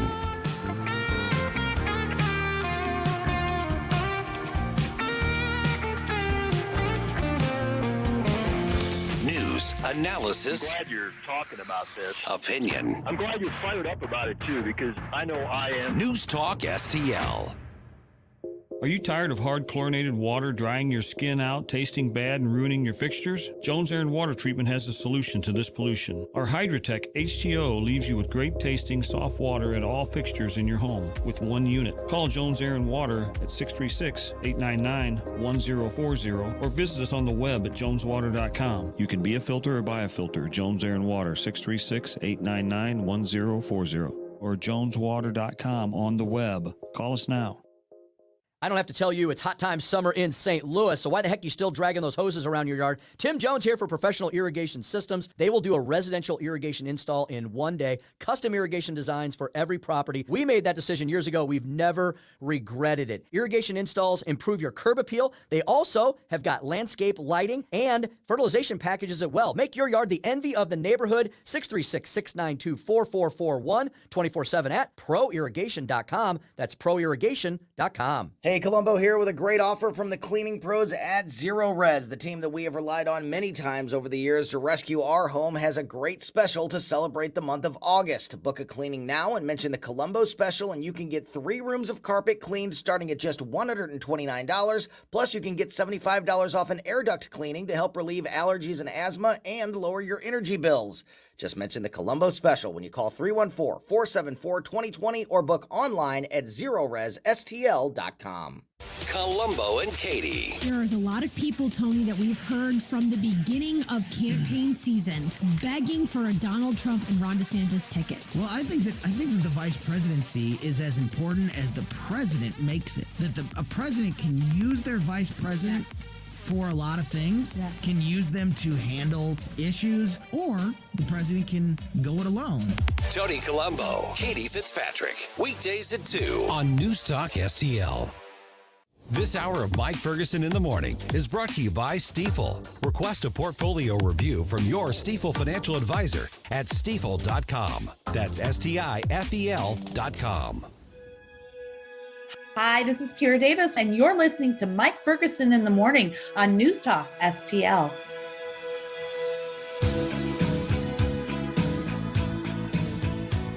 I think we're seeing a pushback against the abuse of the loopholes of service animals. Mm-hmm. There are service animals, and Yes. there are not service animals. Right. But they all have the little vest on. Well, you can buy those vests. Yes, you can. On Amazon. On anywhere. Yeah. All right. Don't forget, News Talk STL's podcast on-demand listing. Take us anywhere you want. Listen to us anytime. Whatever podcast platform you subscribe to or use, just download or subscribe to News Talk STL, and you're going to get every local show, whichever one you want. Special interview segments from each and every one, and we produce a lot of local content right here in St. Louis. All right, it is 6:55. Mike, Gabe, Stel, we've introduced ourselves here. All right, if you go down to the south, the big grocery store chain is what? Publix. Yep. They're now putting signs up, big tall signs. No pets allowed. These are grocery stores, by the way. Sure. No pets allowed. This includes emotional support animals. Yes. Boy, they're getting a mixed reaction at best on that. Okay, and I found this on WFLA television out there. And so it does, if you have a certified service animal, fine. It's on the sign, actually. It's actually on the sign, yeah. Yeah. Yeah, service animals do not count in this ban. How many times have you seen people with their pet, with the emotional support animal vest on it, and they expect and demand it to be treated just like an actual service animal? Oh, I saw a picture of a guy with an emotional support peacock. At that point, you're just trolling. And he was on an airplane, so he had that aisle seat, and those peacock feathers were going basically halfway down the aisle. Like we're talking the male peacock with the full feathers and everything. Just kind of sitting there, taking it all in, waiting for the peanuts. Good thing there are no germs on bird feathers. Oh yeah. Good thing those are very clean animals. Right, They don't hold any parasites or diseases in their feathers or anything. Few years ago, I was in the Central West End with a bunch of coworkers, and we're at some Thai restaurant play. We're doing lunch, okay? And there was a woman at a table over, had a cute little pupper, okay? But it had the little vest on it, said emotional support animal, and this thing kept trying to eat my food. I mean, because the leash made it just almost to our table, kept standing up and like begging and like pulling for. This thing had no training whatsoever. Oh my gosh. But they led it into a restaurant. Oh my gosh. Because they had a vest that said emotional support animal. Yeah. No. And if you actually need a service animal, I'm wondering, does this tick you off? That you've got basically, I don't know, I don't want to stereotype, but every like suburban college student or house mom, who says, I want to take Fluffy with me. Yes. Therefore, I need my Fluffy. This is my emotional support animal, and you can't tell me I can't take it with me. Yeah, you can. I think you're going to see more pushback against this. There's been a lot of pushback over the last few years, especially from veterans. And I'm just sharing the story very quickly since we're a little short here on time. Very close friend of ours, Lon Hodge, who lived up in the Chicago area, is the one responsible for having Starbucks allow service animals into their stores. Every store you walk into that says service animals allowed, it's because Lon pushed Starbucks to actually make that commitment. Nice. Same with the McDonald's stores in the Chicago area, because he and his dog were constantly pushed back against by the management, saying you can't bring your dog in here, and he's got PTSD and other issues. But this is a real service animal, a real trained one. Yeah, Gander was his name. That was the difference, though. Yes. Is because, I mean, if you're around an actual service, like credentialed service, those things are so well trained. Yes, you don't even know it's there. Correct. Emotional support animal isn't even a real category. No. Your pet is, by definition, an emotional support animal. That doesn't make it special, though. I think I'm Rosie's emotional support animal. I do what she tells me to do. Yes. All right, just ahead, let's preview the upcoming Republican presidential debate. Who's got the most room to grow? Who's got the most to lose? Who are you most interested in hearing from? 314-912-1019. From home improvement to replacement, do-it-yourself electrical projects can be shocking. That's where Grasser Electric can help. They've been lighting up St. Louis for years. From ceiling fans and dimmer switches to repair or replacing your electric. No job is too big or too small for your home or business. Grasser Electric will even install emergency backup generators. So call Grasser Electric today before the sparks start to fly. 636-441-5200 or go to grasserelectric.com. Wow, that was my reaction when I walked into Napoli C, now open on the streets of St. Charles, right next door to Napoli 3. And Napoli C is like walking into a 2-level submarine. Fish just outside the portholes. The menu is going to be filled with various seafood, lobster, crab. Good luck with choosing. Napoli C is now open on the streets of St. Charles. Join me at any Cafe Napoli. Clayton, Town and Country, Napoli 3 in St. Charles are right next door, Napoli C. KLGY HD3 Clayton, K270BW Bellefontaine, KNBS Bowling Green. This is News Talk STL at 1019, 94.1, and always streaming at newstalkstl.com. News this hour from townhall.com. I'm Rich Thomason. As he fights multiple legal battles while waging a presidential campaign, former President Trump is having to deal with flack from other Republicans, specifically those also eyeing the Oval Office. They're blasting Mr. Trump for not planning to show up for tomorrow night's debate. The former president says why bother since he's so far ahead in the polls anyway, adding that Americans are well aware of who he is. Meanwhile, his bond set at $200,000, a Georgia election interference case. Terms have been set for the former president's surrender this week on election interference charges in Georgia. Under the bond agreement, Trump is not allowed to communicate with witnesses or co-defendants about the case. Authorities are also prohibiting him from direct or indirect threats, including in posts on social media. Trump and 18 others who were indicted must surrender at the Fulton County Jail in Atlanta by noon on Friday. Greg Clugston, Washington. And Mr. Trump plans to surrender on Thursday. One of Vladimir Putin's closest allies is Belarus, and if you're an American and you are there, you're being urged to get out. In its warning, the State Department designates Belarus as a level 4 risk, the highest level. It cites the buildup of Russian military forces inside Belarus, along with the potential for civil unrest and the embassy's limited ability to assist U.S. citizens there. The warning comes even as neighboring countries Poland, Latvia, and Lithuania have increased security on their borders over the buildup of pro-Russian Wagner mercenary forces inside Belarus. Bob Agnew reporting. Maui authorities say more than 800 people are still unaccounted for 2 weeks after the deadliest U.S. wildfire in more than a century destroyed the historic town of Lahaina. On Wall Street this morning, Dow futures are 90 points higher. The S&P futures up 24 points. More on these stories, townhall.com. If your family depends on your income and something happened to you, what would happen to them? You need life insurance, and SelectQuote can help you get it at a price you can afford. SelectQuote found Jacob, 40, who's in excellent health, a 10-year, $500,000 policy for only $19 a month. Not in perfect health? Don't worry. SelectQuote found Tanya, 40, who has type 2 diabetes, a 10-year, $500,000 policy for only $32 a month. We shop companies like Protective, Prudential, American General, and others to find you the company with the best rates.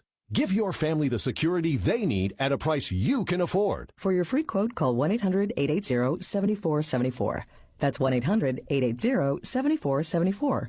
Or go to SelectQuote.com. That's 1-800-880-7474. SelectQuote. We shop, you save. Get full details on the example policies at SelectQuote.com/commercials. Your premium could vary depending on your health, issuing company, and other factors. Not available in all states. From the Michaels Flooring Outlet Weather Center. I'm First Alert 4 Chief Meteorologist Steve Templeton with your latest forecast. Exceptional humidity continues tonight, and that should help lead to some patchy fog again on Tuesday morning. A very warm low of 81. Then any fog and clouds break up, turning hot and partly cloudy, 98 for the high, but a heat index of around 110 to 117, so very humid day. And then Wednesday, another dangerously hot and humid day, a high of 102, which would tie the record from 1947. Partly cloudy, hot and dry for Wednesday. That's the latest First Alert forecast. I'm Chief Meteorologist Steve Templeton. This hour of News Talk STL is brought to you by Rodney and Jen Wallner and the entire Wallner home selling team at Berkshire Hathaway. Call them today at 314-810-SOLD. 314-810-SOLD. Hey, Tony Colombo here for Gutter Pros. When Christine and I bought our new house, we knew the gutters were an issue, and after meeting the Gutter Pros team, we knew that they were right for us. Gutter Pros is your all-in-one gutter service team that offers a variety of affordable solutions, and they even offer free estimates, so there's no cost to you to find out if they are right for your home, just like they were for ours. If you're having a problem with your gutters, contact the Gutter Pros now, because with Gutter Pros, water goes where they tell it to. Call them at 314-656-7195 or visit gutterpros.com. I'm Missouri Attorney General Andrew Bailey. Human trafficking is occurring right here in Missouri. You can help combat it by learning the signs of human trafficking and reporting suspicious activity to law enforcement. Victims may appear malnourished, show signs of mental or physical abuse, or avoid social interaction. If you're a victim or know someone who needs help, contact the National Human Trafficking Hotline at 1-888-373-7888 or text the word HELP to Be Free. Together, we can fight human trafficking in Missouri. Brought to you by the Missouri Attorney General's Office.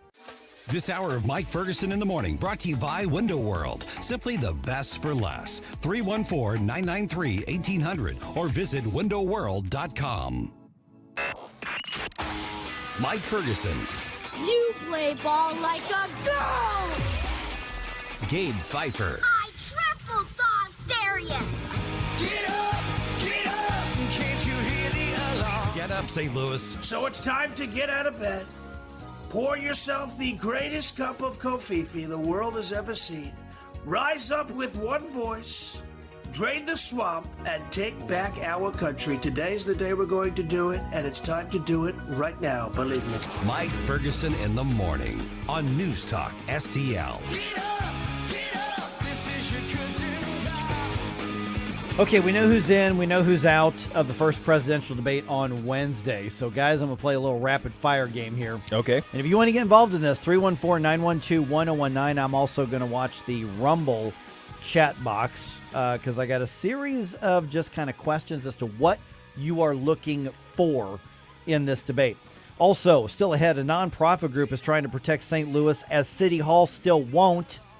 They refuse to act to improve police patrols, and so some private sector folks are putting their money where their mouth is. Details on that right around 7:20. It is 7:06 right now. I'm Mike Ferguson. Got Gabe Pfeiffer here. Got Stel Ponticus here as well. All right. So the list of who is in and who is out, as decreed by the RNC, is now set. So at the debate tomorrow, which all of your post-debate coverage is right here. And the best way to get that analysis is to connect with us here, starting at 8 p.m. Tony Colombo, Vic Porcelli, Katie Fitzpatrick they're going to be streaming live on the News Talk STL Facebook, Twitter, and Rumble pages, Columbo and Katie YouTube channel as well. They're going to have live reaction and analysis to the debates as it happens, with follow-up post-debate discussions as well. Basically a watch party with some of the most awesome people ever. And then, of course, you and I, Mike, will be a couple of the first to actually comment because we have to go to bed. Because I got to go to bed. Yes, exactly. Okay, so those who will be debating, all right, are going to be, and this is alphabetical order, so nobody thinks I'm trying to, Yeah. Okay, Governor Doug Burgum of North Dakota. Okay. So he made the 40,000 donors and blipped on the polling. Yeah, that guy. Which the polling is, I have no use for polling at all whatsoever. And Especially it's national amazing. polls. Yeah, it is amazing to me that so many people are relying on polling. Yeah. For anything right now. Yeah. What have you not learned your lesson over the last 4 election cycles? Okay, anyway. Governor Chris Christie, former governor of New Jersey. Yeah. Governor Ron DeSantis, of course. Let's see here.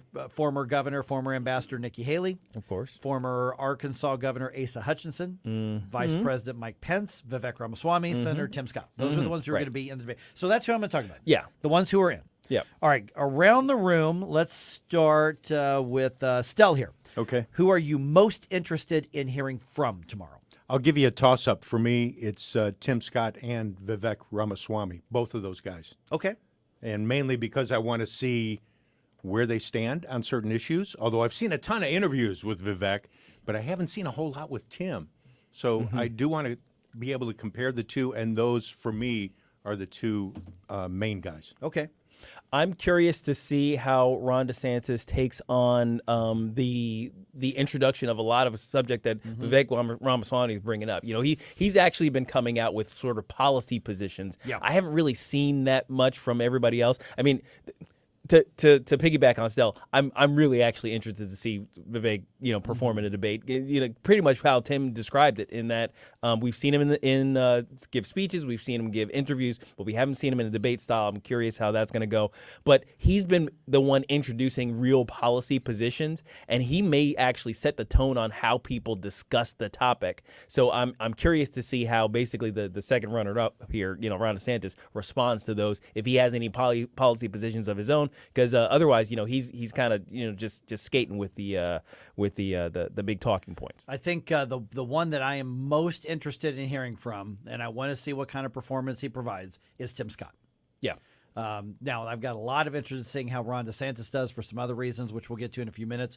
But Tim Scott, to me, the reason for that is because so far what we've seen with Tim Scott is the more people actually hear from him, and like you said, Stell, people haven't, he's been swallowed up by everything else, and with all the candidates.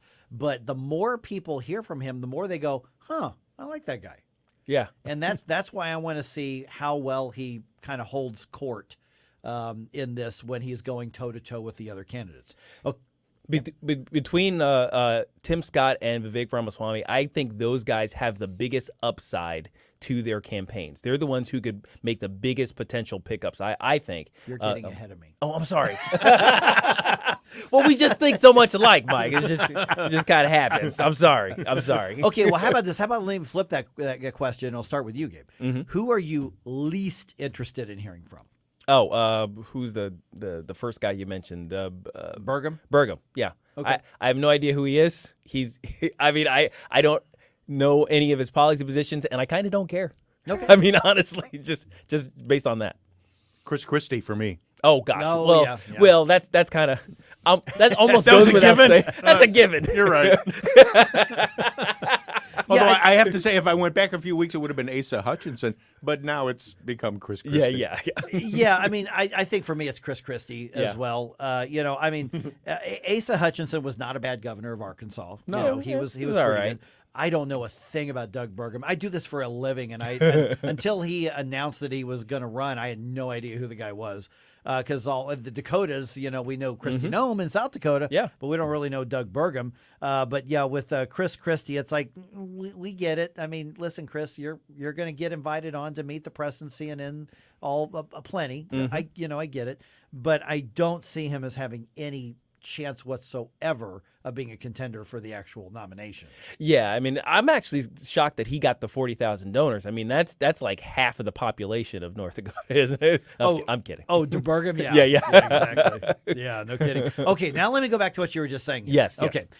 So who has the most upside? So if they do well to Wednesday, who's got the most room to grow? Who's got the most opportunity to really kind of blow up their support and move up in the public eye in the voters? Yeah, and I already staked out Tim Scott and Vivek Ramaswamy because of, Vivek's got the big upside just because he's such a dynamic speaker and he can wow people when he gets the chance.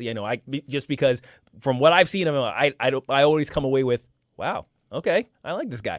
And Tim Scott similarly, and more so I would think because of his government experience, because hey, this is a senator, he's got a little more juice behind his campaign than I think Vivek does just coming in. And he has a similar sort of feel where you hear from him and you say, oh, I like this guy. And then you consider how good are his chances, and they're better, I think, than Vivek. He's coming in. So both of them have a big upside to what they can pick up here. All right, Stell, who has the most upside if they do well? Who can really kind of break away from some of the others tonight? Overall, I agree with you, Gabe, but I think I lean probably more towards Tim Scott. Again, because I haven't heard a lot from him, and I really like the guy. Yeah. And I've had a chance to see a lot of Vivek, including that hour-and-a-half interview he had with Jordan Peterson over the weekend, which was very good. But I really am chomping at the bit to see how well Tim does. Yeah, so that potential's big. I think that Tim Scott could really break out tonight or tomorrow. I'm sorry, tomorrow. Yep. Now, by the way, I don't think that winning or losing tomorrow is a make or break for any campaign necessarily. No. I think they all have different goals, but I think the most upside, if he really holds his own, is Tim Scott. Yeah, absolutely. For a lot of the reasons you've just all stated, but I think for the biggest one is for millions of people to go, wait a minute, I've heard that name. That guy is serious.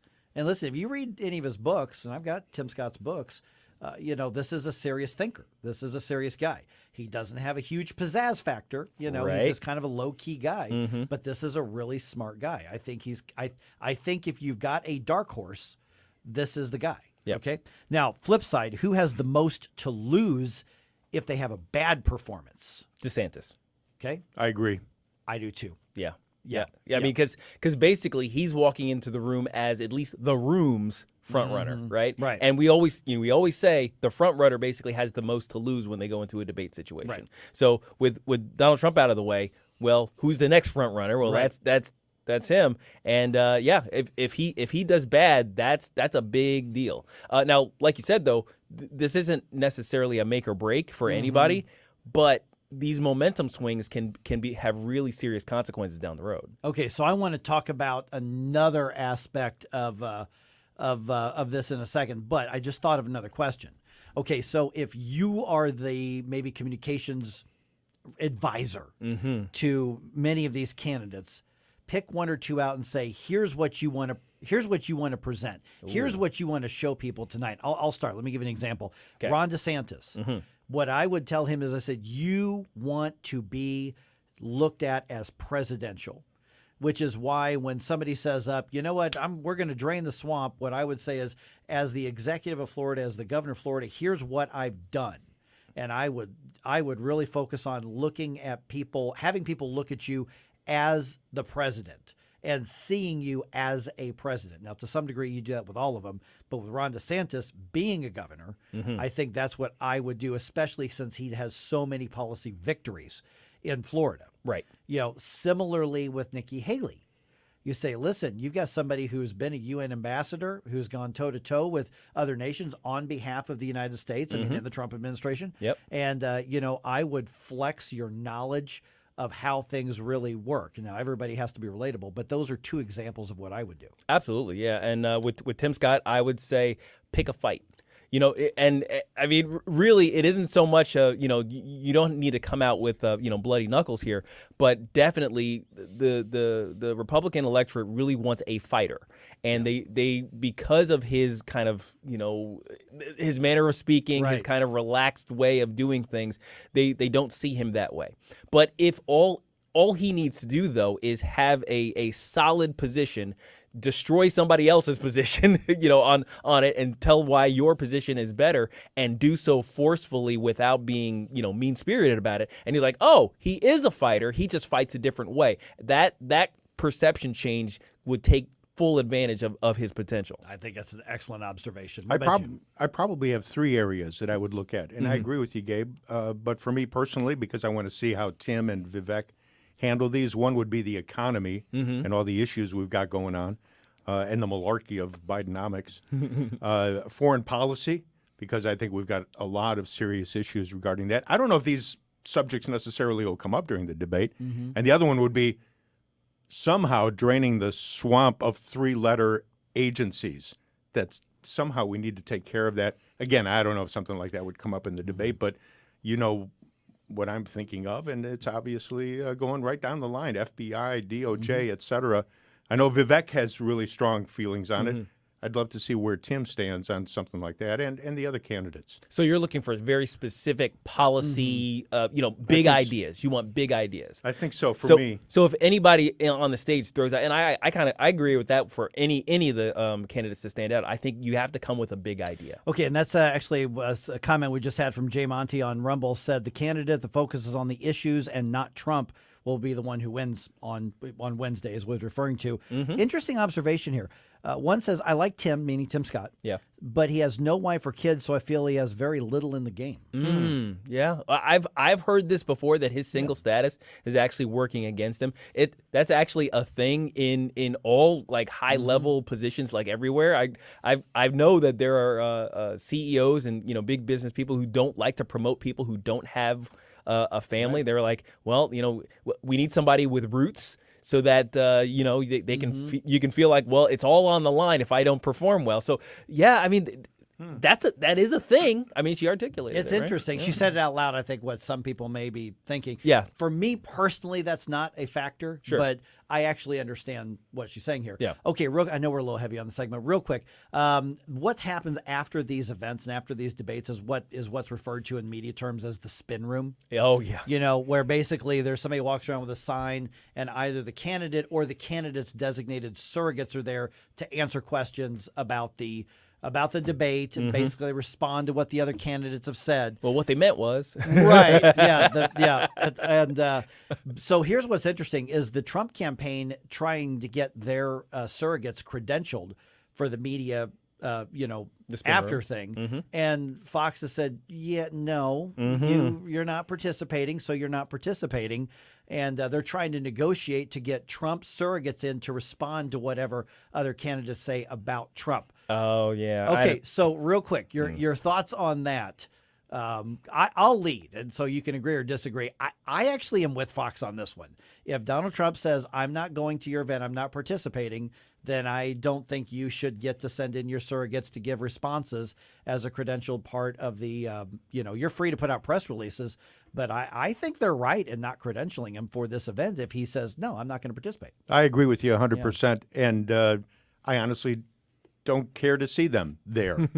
If they want to keep them out of there, that's fine with me. Yeah, same. Yeah, I mean, basically, if you can't play and not play at the same time. Yeah, you know what I mean? It's like that feels weird to me. Have your cake and eat it too. Exactly. Kind of thing. No. So because I saw some like pushback.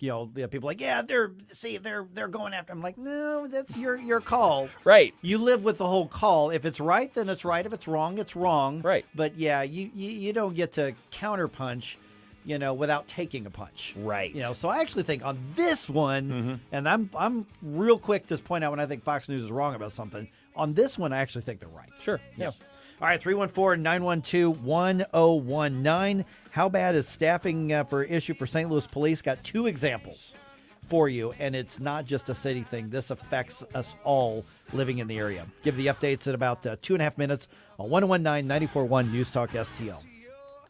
We give you news, analysis, opinion, and more.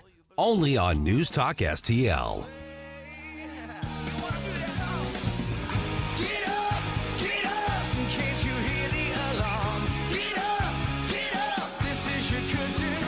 Get up.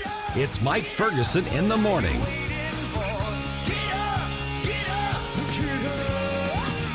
The latest latest news. Maui residents devastated by wildfires. Our 2 vehicles gone, our apartment gone, the whole complex. Probably would have never been a plea deal or even an effort to resolve this case without the whistleblowers coming forward. The news you need to know. This appointment is camouflage and it's cover-up. Crooked Joe Biden put me on trial during an election campaign that I'm winning by a lot. And the place to talk about it. That's why I listen. 101.9 and 94.1 News Talk STL. In today's economy, every single dollar matters, especially when you are making big life decisions like buying or selling a home. And, you know, if you're like me, you probably think real estate agents just simply charge too much money. They should be paid for what they do, but there are some that charge so much it could actually affect your ability to get the home that you need and that your family should be in. But that's not the case with my friends Rodney and Jen Wallner of the Wallner Home Selling Team at Berkshire Hathaway. Mike Ferguson here for the Wallner Home Selling Team. They offer flexible commission plans to meet your needs. And here's the thing. You're ready to sell a home, which, by the way, it is becoming a better time to sell a home. It's also becoming a better time to buy a home. That is shifting. It has gone from basically a completely seller's market to a little more of a balanced market, which is why you need experienced real estate professionals fighting for you. But they have so many pre-approved home buyers.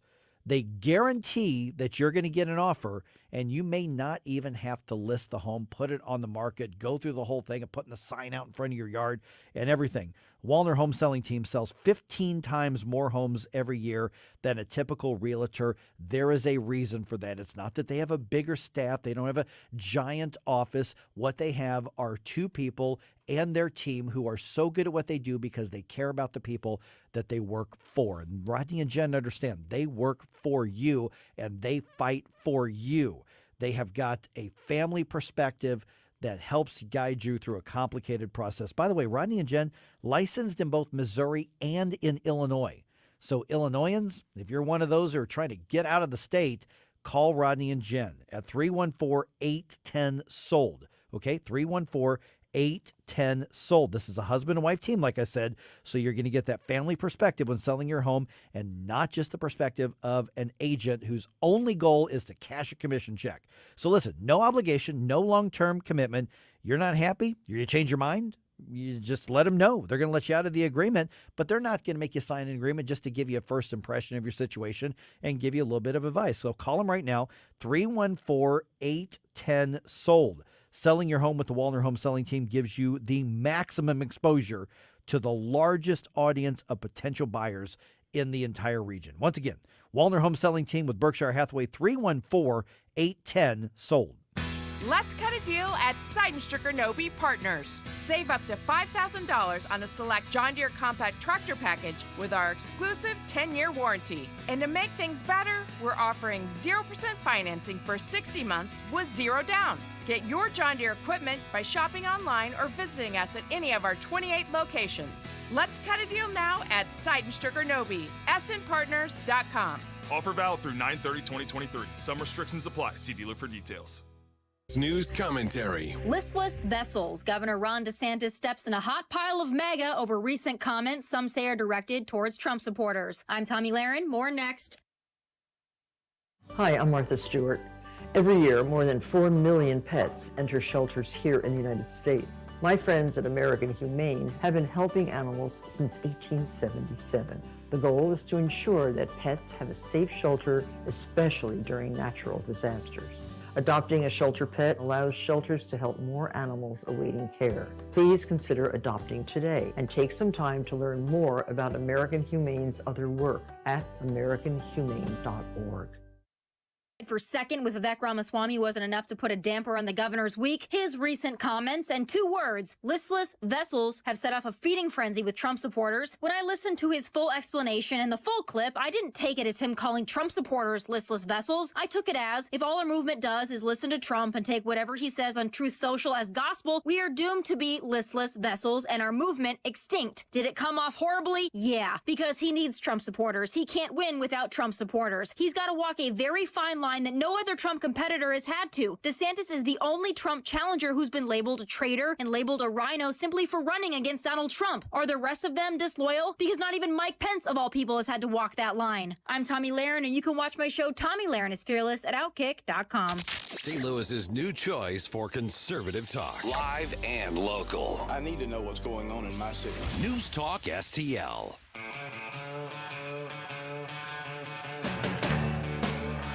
Hey, this is Larry Connors. Make sure you're listening later today at 6 o'clock on News Talk STL for my show, Larry Connors USA.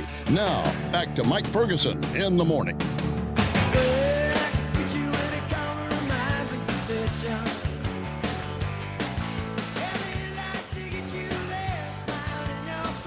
All right, how bad is the staffing issue for St. Louis Police?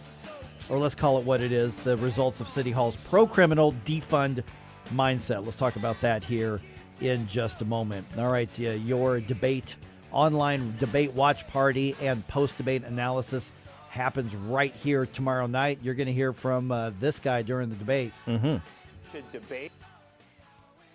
Whoops. Everybody should debate.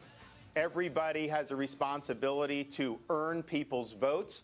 Nobody is entitled to anything in this world, less of all the Republican nomination for president. So I'm going to be there. I'm going to be making the case. All right, that is Florida Governor Ron DeSantis, of course, is going to be one of the 8 who are debating. And you can check out our Rumble feed and the Columbo and Katie YouTube channel for the debate analysis live reaction on this. Okay, a couple things here. St. Louis Police.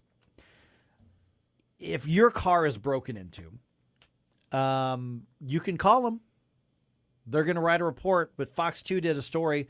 Now, the police weren't the ones that were really eager to put this out on the air, but Fox 2 did a story on it, and I thought it was interesting, and I think it's an interesting reminder because it's information that you can use to decide whether or not you want to come to downtown St. Louis or any part of the city in St. Louis. Here's what they confirmed to Fox 2, is that if your car's smashed into, nobody's hurt, but your car's damaged and something's stolen, they'll take the report. They can issue you a written report if you need it for your insurance or something like that, but they're not going to bother showing up. Really? Yeah. At all? No. Unless there's if somebody's hurt, that's one thing. I suspect if you had, like a gun stolen or something, they may come out for that. Just my guess. But, they smashed and grabbed your purse. They smashed and grabbed your wallet, smashed and grabbed your car stereo system. They'll take the report. You can turn it into your insurance, but they're not going to spend time coming out for that. Okay, so I imagine that this isn't because they don't care. Correct. It's because they just don't have the people to deal with it. Exactly. Yeah. And this isn't unique to the city of St. Louis. I gave an example to you guys that my daughter had a catalytic converter ripped off one of her vehicles a few years back. Brentwood police, same thing. They said, okay, we'll give you a report. We'll issue it to your insurance. That's fine. Or we'll give it to you to take to your insurance. But no, we're not going to spend time coming out and doing that. We'll just do it over the phone. They're not going to do it. Yeah. But here's the thing. In St. Louis, auto theft and smash and grabs is so bad that this is now out there saying, well, it's open season. And somebody may say, well, Mike, why are you putting it on the radio? Because you need to know whether I put it on the radio or not. The criminals know this now. Oh yeah, they've already figured it out. Yeah. I mean, by the time it gets to us, the increase has already become a thing. Yeah, and so you need to keep that in mind when you make decisions on am I coming to downtown St. Louis. It's not that it only happens at night, but it's a matter that you keep things in mind. For instance, I mentioned a buddy of mine got a real good deal on some Guns N' Roses tickets next month at Busch Stadium. Now, I've seen Guns N' Roses a couple of times. They put on a great metal show, fantastic show. But I'm thinking after I read this, I'm like, oh, that's right. I could bring my car because I got to buy a car today. Yeah. My old car died. Rachel and I have to go out and buy another car today. Okay. And so do I really want to go downtown, especially at night where it gets smashed in? The criminals know there's really nothing to risk. No, not at all. So just smash it, see if there's anything in there. So I'm going to tell him, yeah, I'm going to pass on this one. I hate that unless he wants to drive and park his car downtown, which he might, but I'm just not interested in that. And related to this, Gabe, get this. St. Louis Police Foundation, which is a nonprofit group, they raise money and then they provide police officers in the city and the county with things that they need. We know that, I think we've talked about them before a year or two ago. We're talking about them providing, things like equipment that is not in the budget or other services to law enforcement. Well, they've agreed to spend around $860,000 to pay for overtime patrol shifts in and around downtown St. Louis. Wow.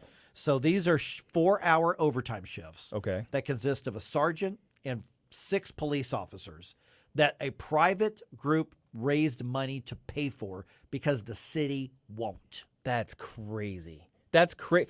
Remember all of the talk that they give us whenever we say, "Hey, we got to get our budgets under control. We got to stop all the frivolous spending. We need to reduce the size and scope of government." And they say, "Well, fine if you don't want police and you don't want fire and you don't want ambulance. Yeah, fine if you want all these essential services to go away. You can cut taxes or all that."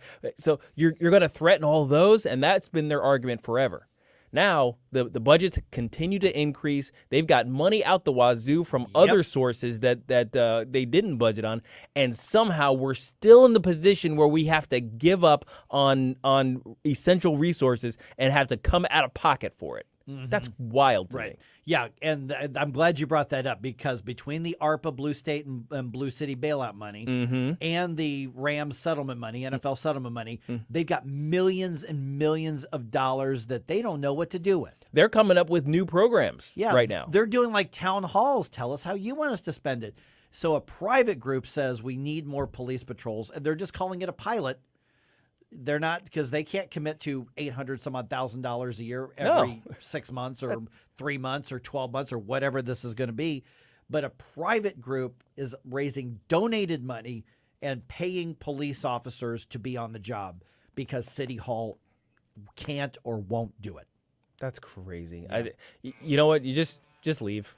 Leave, let it fail. I mean, sometimes you have to let the system fail to remind them that this is what happens when you put these crap policies into place. City of St. Louis used to have over 1 million residents in the city. Used to have over 1 million. There are less than 300,000 now. That's crazy. About 290,000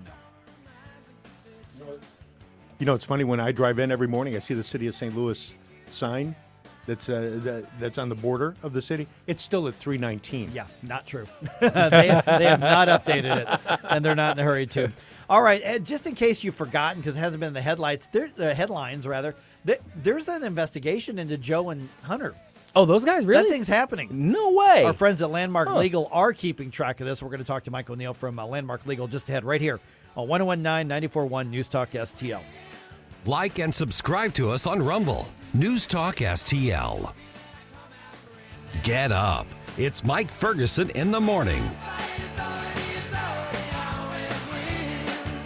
From the Michaels Flooring Outlet Weather Center. Excessive heat warning continues across the area. Highs today in the upper 90s. The heat index may be 112 or higher in some cases. This is dangerous heat, and it's also an orange air quality day. Overnight lows tonight in the low 80s. The high tomorrow near 100 degrees. We could see 103 on Thursday and close to 100 on Friday before things cool off for the weekend. I'm KMOV First Alert meteorologist Kent Earhart. On the next, Larry Connors USA. Biden's portable mobile app has now let in nearly 200,000 foreign nationals, the size of Springfield, Missouri. Larry Connors USA. Now weeknights 6 until 8 on News Talk STL. When it comes to making sure your home is in tip-top shape, you want a good roof, you want a good foundation, you also must have good, strong windows. That gets overlooked so often. You need good windows, and that's why you need to call my friends at Window World. Mike Ferguson here for Window World. They are simply the best for less. I'm going to give you this phone number a couple of times. 314-993-1800. Here's why you should call them. First of all, they're going to save you money. They are simply the best for less. Remember that part. The best for less. So don't think that you just run and grab some generic windows and just stick them in there and that's all you need to do. You can do that, but you're going to pay too much money for it and you're not going to have any warranty and you're going to have a lower quality of windows. Why would you do that to yourself? Why would you do that to the biggest investment you're likely to make, which is in your home? In over 20 years in business right here in St. Louis, Window World has improved the look and the thermal efficiency of over 7 70,000 customers in St. Louis. And when I talk about saving you money, it's not just that they are less expensive up front. It's not just that they're going to make your home more thermal efficient. It's also a matter of they've got that lifetime warranty covering all parts, glass breakage, and labor. So in the worst case scenario, something goes wrong with that window, they're going to make it right, and they do a great job of that. They're very proud of how they take care of their customers. Look at their reviews on Yelp. Look at their reviews on the Better Business Bureau's pages, and you're going to find a lot of very, very happy customers. Probably a lot of people pleasantly surprised at how inexpensive these windows are when you look at how high quality they are. Why would you pay more for less quality when you can pay less and get those double strength glass windows from Window World? Window World is the preferred window of the St. Louis Blues. So get your free in-home estimate. Let them show you how they're simply the best for less, and then they'll leave you alone and let you make your own decision. 314-993. Once again, 314-993-1800. Tim Jones here to tell you all about Taco Tuesdays at two fantastic local St. Louis metropolitan businesses, Espino's Mexican Grill and Hippo's Cannabis Dispensary. Shop Hippo's any Tuesday. Spend $50 or more. You will receive 2 tacos from Espino's with a valid Hippo's lunch ticket.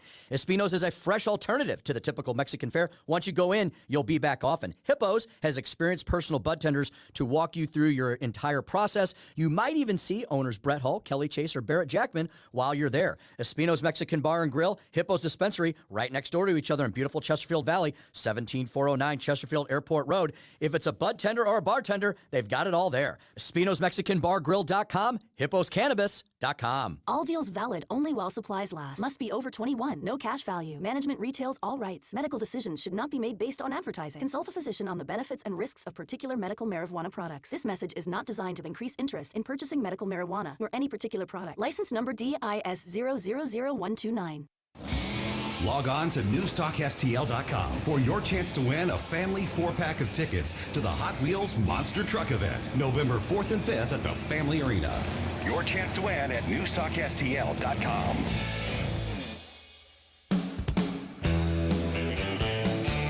Hi, this is Mark McCloskey. Check out my show, Mark McCloskey on Fire, Sunday afternoon at 5 here on News Talk STL. Right now, it's back to Mike Ferguson in the morning.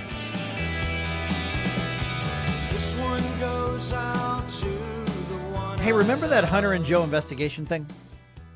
Yeah, it's still happening. That's a thing, right? It's still a thing. Oh, okay. It's still happening. All right, we'll get to that in just a minute. I'll take that. All right, just ahead here. Did wokeness affect one of the most sing-alongable songs? I invented a word, sing-alongable. Sing-alongable. Did wokeness affect one of the most sing-alongable songs of all time? Maybe. I'm going to tell you what's been dropped from a classic rock collection at $7.50.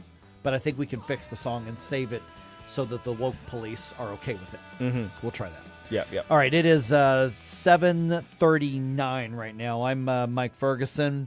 All right, we've got new reports showing that there are some, legal maneuvers that are being used in this whole Hunter and Joe Biden situation. Is that something that could lead to the collapse of the Hunter Biden plea agreement, which would be a very, very big deal? Mm-hmm. Mike O'Neill is with our friends at the Landmark Legal Foundation, and so that sounds really complicated to us mere mortal non-lawyers, Sure. Mike. But what we're talking about here is the first plea agreement we all know famously fell apart, and they're Right. trying. It seems like the defense and the Department of Justice are desperately trying to work out a plea agreement, which should be a little suspect to me. But anyway, what are some of these negotiations? What are you seeing from your perspective that says this isn't a slam dunk? This isn't a guaranteed deal. Oh, right. And I don't think there is a deal. There is no deal right now. Everything is off the table now. The investigation is going forward. I think there's going to be a trial that is going to be on the gun charges for Hunter Biden. That I don't know the schedule of that, but there is no, let's be clear, there is no plea deal. There is no, at this time, public reports, there is no, at least from the public record, there is no negotiations going on between Hunter Biden's attorneys and the Department of Justice. Now, the special counsel has been appointed, as we talked about. The special counsel, the former U.S. attorney for Delaware, who has been investigating all of these matters for years, has been appointed a special counsel. So that means he has broader authority, who is investigating this. Of course, there's all kinds of problems associated with the appointment of David Weiss as special counsel. He is the individual. He was in Delaware. He is a Department of Justice official. He is compromised. 2 articles came out just late last week that show all of the negotiations that went forward, that all of the behind-the-scenes machinations on the parts of the Department of Justice and Hunter Biden's attorneys and Hunter Biden in trying to reach some sort of plea agreement, and how it ultimately fell apart. Well, what you really can see from reading these articles is it's way worse than anybody thought. I've talked about this before. I've looked into this, and this is worse than anything I ever thought regarding the preferential treatment Hunter Biden was given. Essentially, if you really want to boil it down and make it easy to understand, think of medieval times.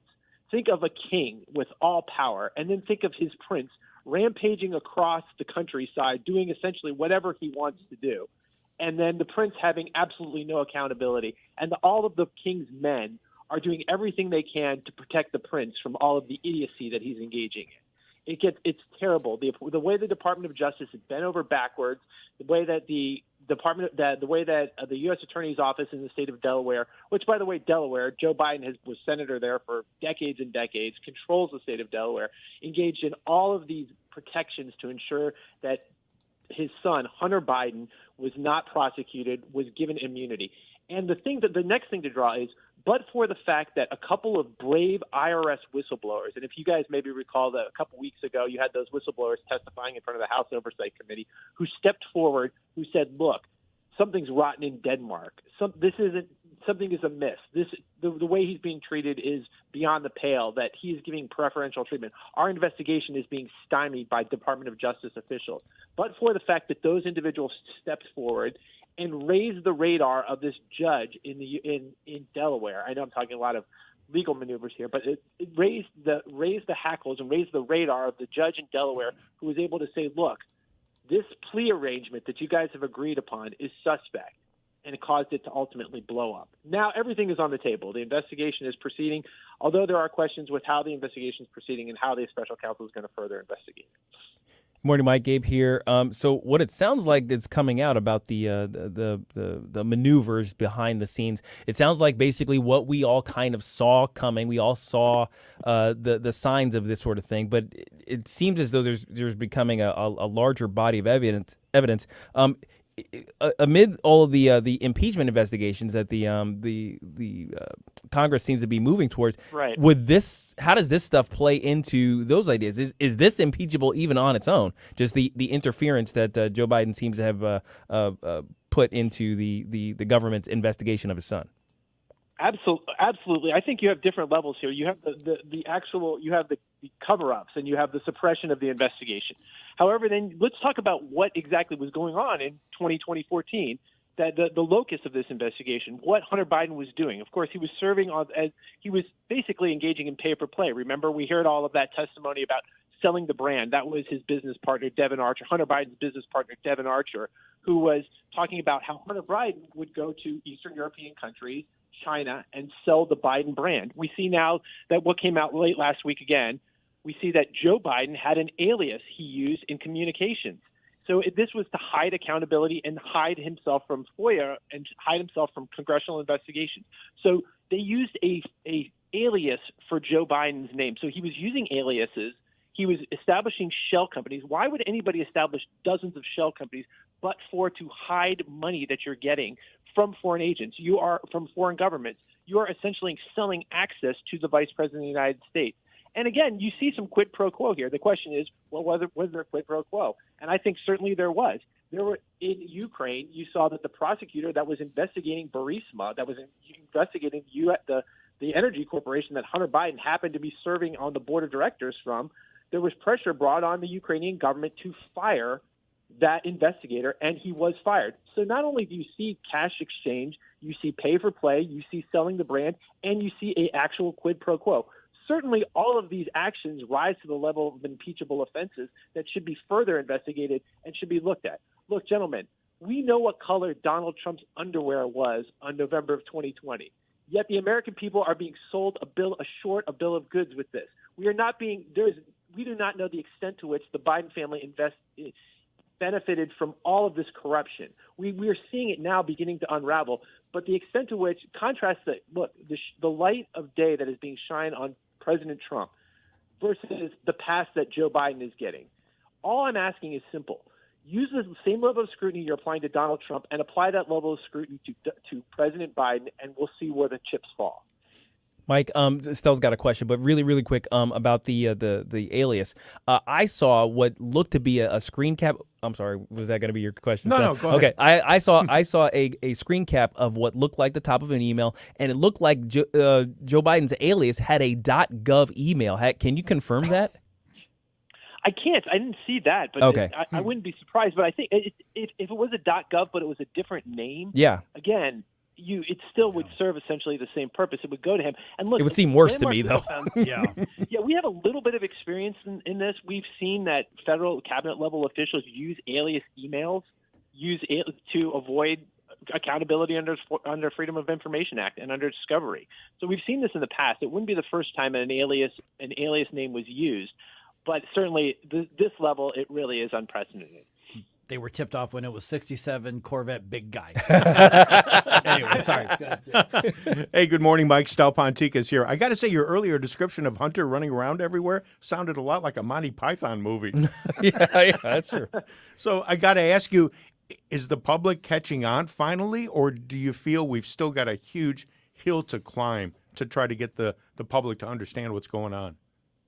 I think the public is beginning to catch on. Again, the main media seems obsessed with Trump and the latest, whatever happens to be, whatever Donald Trump ate for lunch today. We're gonna have 20 news articles about it. But I think what's important here is these two articles that really kind of sheds additional light were from Politico and the New York Times. So those are two fairly left-wing media operations that are now beginning to unravel some of this. So that perhaps maybe the American people will begin to take note of this. I certainly hope so. It is certainly just as important. It is more important. Look, we're talking about the president of the United States right now.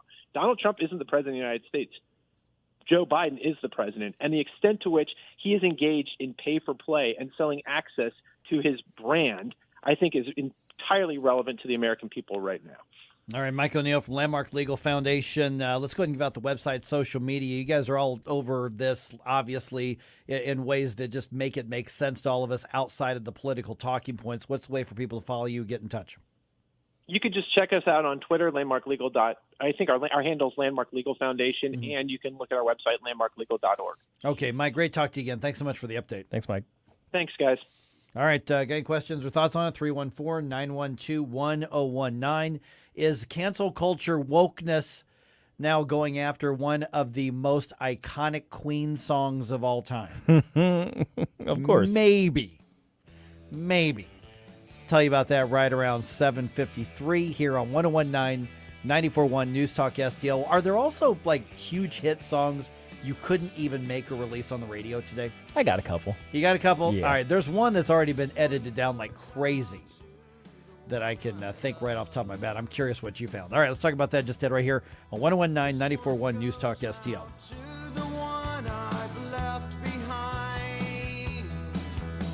Like us on Facebook at News Talk STL. Get up. It's Mike Ferguson in the morning.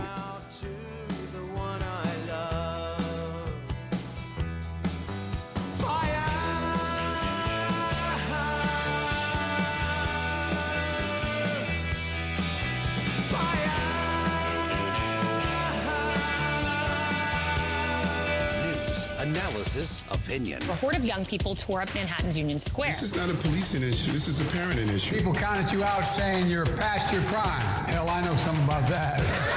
This is News Talk STL. You're claiming that I said we're going to impeach the president. Okay, so you're wrong. This is frivolous. A campaign filled with a lot of whataboutisms. A diversionary tactic. 101.9 and 94.1 News Talk STL. Trump serve his next term in the White House or in the Big House? And newstalkstl.com. You need managed IT services. You need IT support. You need IT cybersecurity. Period. End of statement. You need this. And you may say, well, I'm not a big corporation. I don't need it. I don't run a chain of businesses. I don't need it. Yes, you do. Are you involved in your church? you need all of that. You involved in a nonprofit, you need all of that.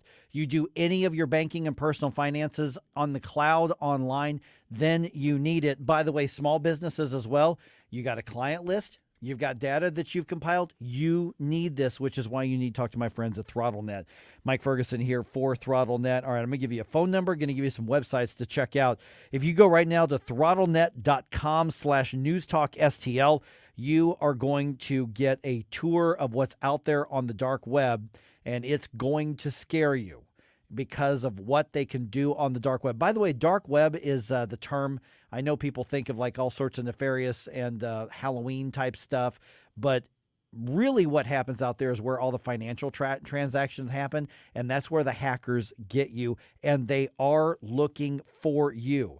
Cybersecurity, never been more important. Let me ask you this. Is your business, is your nonprofit, is your church, is your home, how about your home office, are you prepared for a possible ransomware attack? And if you say, I'll get another computer, I'll figure it out. No, you won't.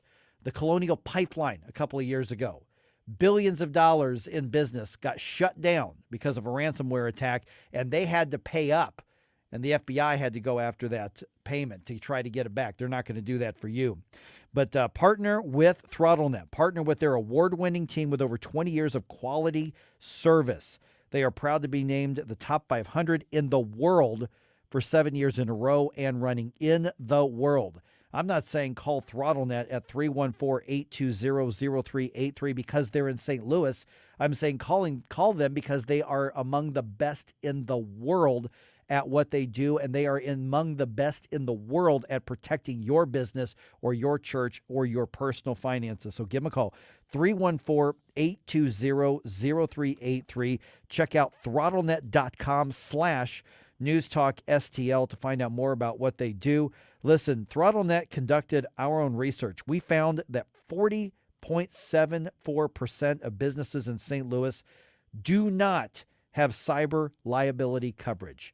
They can connect you with that too. And you are liable if the bad guys get to you and expose something like your client list or any personal information out there. So talk to them. You need these services. Get it done right. 314-820-0383. And once again, throttlenet.com/newstalkstl. 1949, the last time a Republican held the top post in St. Louis City. A gallon of milk was 84 cents, and streetcars ran down Grand Avenue. The city was booming. Unfortunately, St. Louis city streets are no longer the epicenter of family and business life. In the 80 years of Democrat control, our city has been on a steady decline. St. Louis City Republicans believe it is our duty to provide a different path forward. Learn more at stlouisrepublicans.com. Paid for by St. Louis City Republican Pat Curtis, Farber Treasurer. Newstalk STL is proud to have Doug Voss as part of our lineup every week. Doug has been a staple on St. Louis radio for many years as one of the leading financial experts in the area. You can hear Doug and Safe Money Radio 3 times every weekend on Newstalk STL. And in case you miss anything, you can check it all out at DougVossSafeMoneyRadio.com. What else do our listeners need to know, Doug? Simply put, I focus on helping pre-retirees and retirees build, preserve, and protect retirement assets, and I've been helping my clients solve their insurance and financial needs for the past 33 years. I also strive to educate my clients on how to prepare for retirement, minimize the impact of market volatility on their assets, and deal with the challenges of increased longevity. Call me today at 844-676-SAFE. That's 844-676-7233. Doug Voss is a registered representative. Securities offered through DHL Securities, LLLP, member FINRA and SIPC. This hour of Mike Ferguson in the Morning brought to you by Window World. Simply the best for less. 314-993-1800 or visit windowworld.com.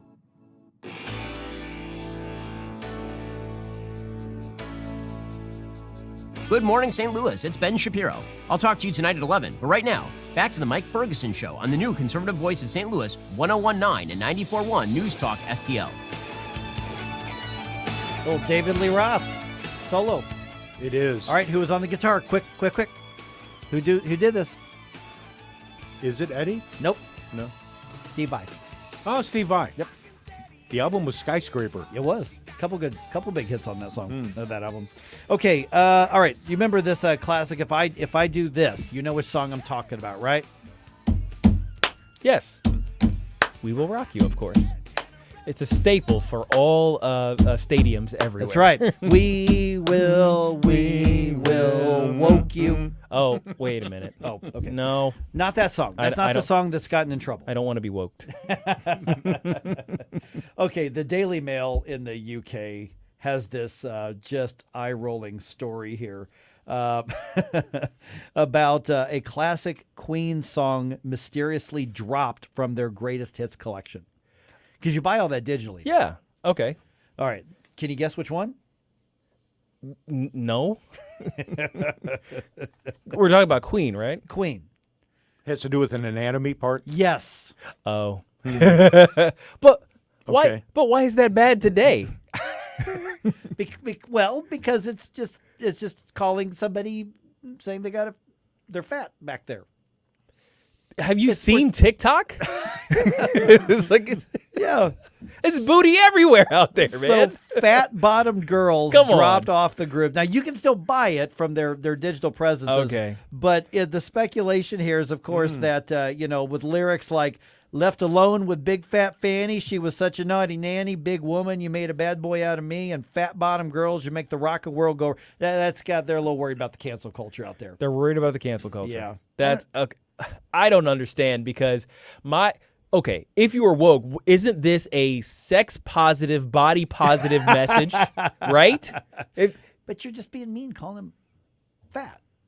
But it's fat phobic to not say fat. Maybe, isn't it? Maybe. I think we can fix this. Okay. Okay. Let's try. Okay. All right. Couple different options. Okay. Okay. Ready?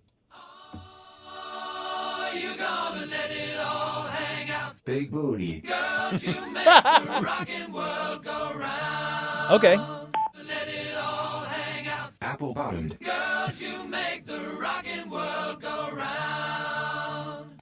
You're gonna let it all hang out. Ba-dum-ka-dum. Girls, you make the rockin' world go round. That make it better? I like the robot voice. I think that adds something to this. All right. I mentioned before, real quick here, that Money for Nothing. Oh, has gosh. Been, Oh. The entire second verse is gone now Oh, because sure. it says the word faggot right in it. Were there any others you could not do today? I think just the wokies don't like the black and white people getting together. So like Michael Jackson's, doesn't matter if you're black and white or Ebony and Ivory. Ebony and Ivory. Yeah, they'd hate that stuff. I Want Your Sex by George Michael. Yeah, that's that was controversial back then. Blurred Lines from Robin Thicke. Oh yeah, that's right.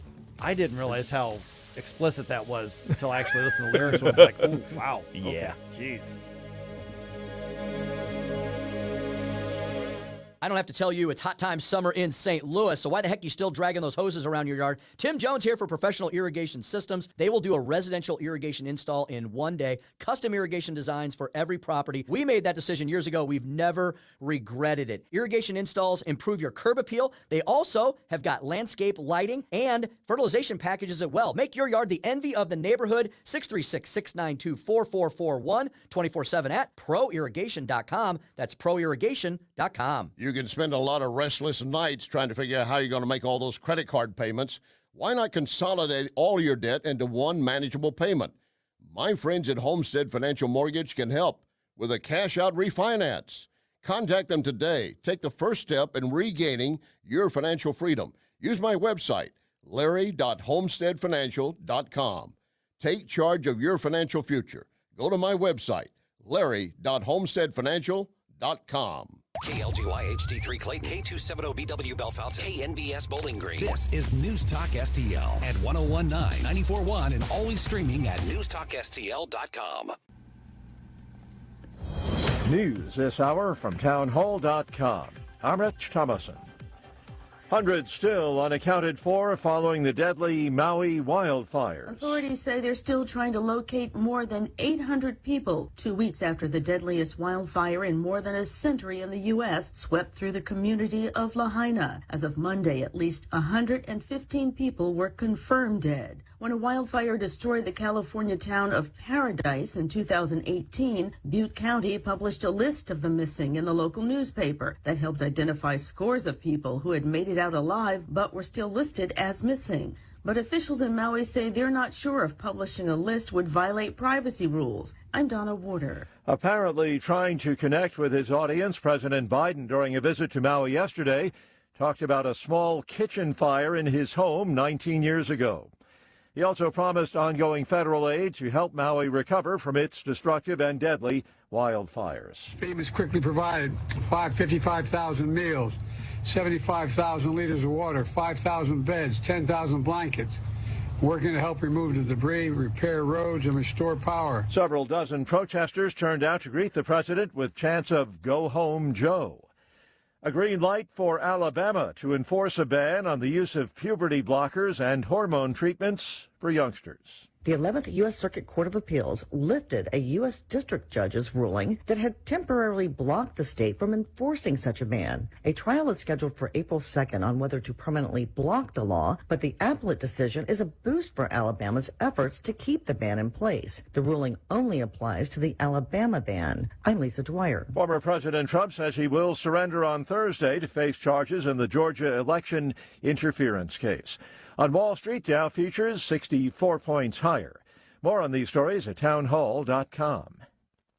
Relief Factor, pain relief that's natural, pain relief that works, and pain relief that attacks the source of the pain. That's the experience of tens of thousands of Americans who are taking Relief Factor right now. See their incredible video endorsements at relieffactor.com and then order your 3-week quick starter pack for just $19.95. That's less than $1 a day. Find out if it can work for you like it works for me by ordering your 3-week quick starter pack today. Relieffactor.com, relieffactor.com. Be the next success story. You can host the best backyard barbecue when you find a professional on Angie to make your backyard the best around. Connect with skilled professionals to get all your home projects done well. Inside to outside, repairs to renovations.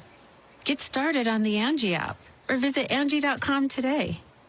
You can do that. From the Michaels Flooring Outlet Weather Center. Excessive heat warning continues across the area. Highs today in the upper 90s. The heat index may be 112 or higher in some cases. This is dangerous heat, and it's also an orange air quality day. Overnight lows tonight in the low 80s. The high tomorrow near 100 degrees. We could see 103 on Thursday and close to 100 on Friday before things cool off for the weekend. I'm KMOV First Alert meteorologist Kent Earhart. They drafted a vague agreement so Hunter could walk away saying he understood that the case was closed. The Department of Justice was acting like a co-conspirator. It was a political exercise. The famous WhatsApp message. The AUSA did not allow them to get the location data. What happens next? An average American would be serving jail time. He wasn't charged with one felony. Happens right here. And just because your last name's Biden, you shouldn't be treated differently. This is News Talk STL. This hour of News Talk STL is brought to you by Stifel, serving investors for over 130 years.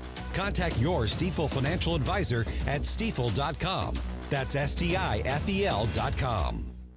Mike Ferguson here. Retirement should be a time you can relax. No more stress from work. But there's one thing you can't forget about when retiring. That's your money. Do you have enough saved to fund your income for life and keep up with inflation? How will you claim your Social Security benefits? And what about long-term care? The ClearPath Wealth Management Group at Stifel is here to help answer all of these questions. You can hear their latest views on the markets and investing during On the Money, hosted by Stifel financial advisors Bob Stockdale and Eric Robert, every Saturday morning at 9, right here on News Talk STL. They can help you get organized, guide you through critical retirement decisions, and create an investment portfolio designed around your needs. To schedule your free retirement plan consultation, go to clearpathinvesting.com. That's clearpathinvesting.com, or call 636-695-2650, 636-695-2650. Stifel Nicholas and Company Incorporated, member SIPC and NYSE. Mike Ferguson. Are you pretending to be crazy? Gabe Pfeiffer. There's something serious I have to tell you about the future. Get up! Can't you hear the alarm? Get up, St. Louis. Hey, will you guys knock it off? Mike Ferguson in the morning on News Talk STL. Get up! This is your cousin. I've mentioned before on the program here that I'm kind of an amateur history buff. I'm not a trained historian. I just love reading about history because there's so much we can learn about where we are now and where we're going if we look backwards in time. And part of that in America has to do with one of the most consequential changes in the country, and that was Franklin Delano Roosevelt's New Deal. Well, there's a book about to come out looking back at the impact that the New Deal had on us over these past many, many decades. It's called The New Deal's War on the Bill of Rights, and it was written by Dr. David Beto. He's a research fellow with the Independent Institute, and he joins me right now. David, thanks for being on the program. There are a lot of people in this country who are going to swear up and down FDR saved the country. He saved our economy from the Depression. How on earth could we question what the New Deal did for America? Why should we be taking a second look at it? Well, my main focus is really not on the economics; it's on the Bill of Rights and FDR. I will say briefly on that, just to say that the New Deal was a success economically is problematic when you realize that we didn't get out of the Great Depression during the 1930s. Took the whole decade, and some would argue that we finally got out of it with World War II, but that was a time of sacrifice and rationing and all sorts of deprivation, even though people were working, but a lot of them were drafted. That true recovery really doesn't start beginning until 1945, 1946. So that's not a very good record for the New Deal. Well, then they are not able to bring about recovery. Yeah, well, then let's look at, because now that we've touched on the economic side of it, which, yeah, that's the more reading I do, the more I'm convinced that if anything, the New Deal may have extended the Depression, but I'll leave that for people smarter than me to debate. But let's talk about the issue of the Bill of Rights. I mean, you've got looking over the book, and you were nice enough to let me preview it. You start right off the bat with something regarding mass surveillance on there. What does that have to do with the New Deal, and how does that affect us today?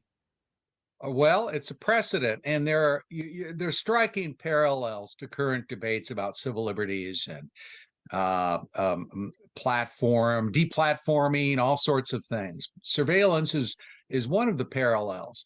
There was a Senate committee headed by Senator Hugo Black, who was a leading ally of President Roosevelt.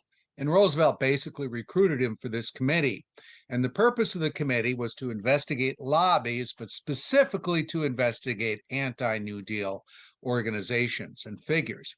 And so Black who was very much kind of a tack dog for the New Deal, would call in witnesses and then he'd sort of ambush them, sort of like the McCarthy hearings. But he decided that he needed a leg up on this. So Black had the idea of getting copies of the private telegrams of these witnesses. Well, you couldn't really do that. I mean, how do you subpoena them? For one thing, because people don't save their telegrams generally. Telegrams through Western Union and other sources is a lot like, except they're not, they don't necessarily, you don't keep a copy like the email of its time. Well, there was a rule that all telegrams, copies of all telegrams, had to be stored by the telegram companies. The main one was Western Union. So Black went to the FCC, got authorization from the FCC and from the administration, certainly, to go to Western Union, search their telegrams. And so he looked at incoming and outgoing telegrams of every member of Congress, of a whole host of figures. And his staffers went in there and started searching them. And they were told, don't, if you see anything private, don't read that part. Just read anything political, basically. And they went through over 3 million telegrams.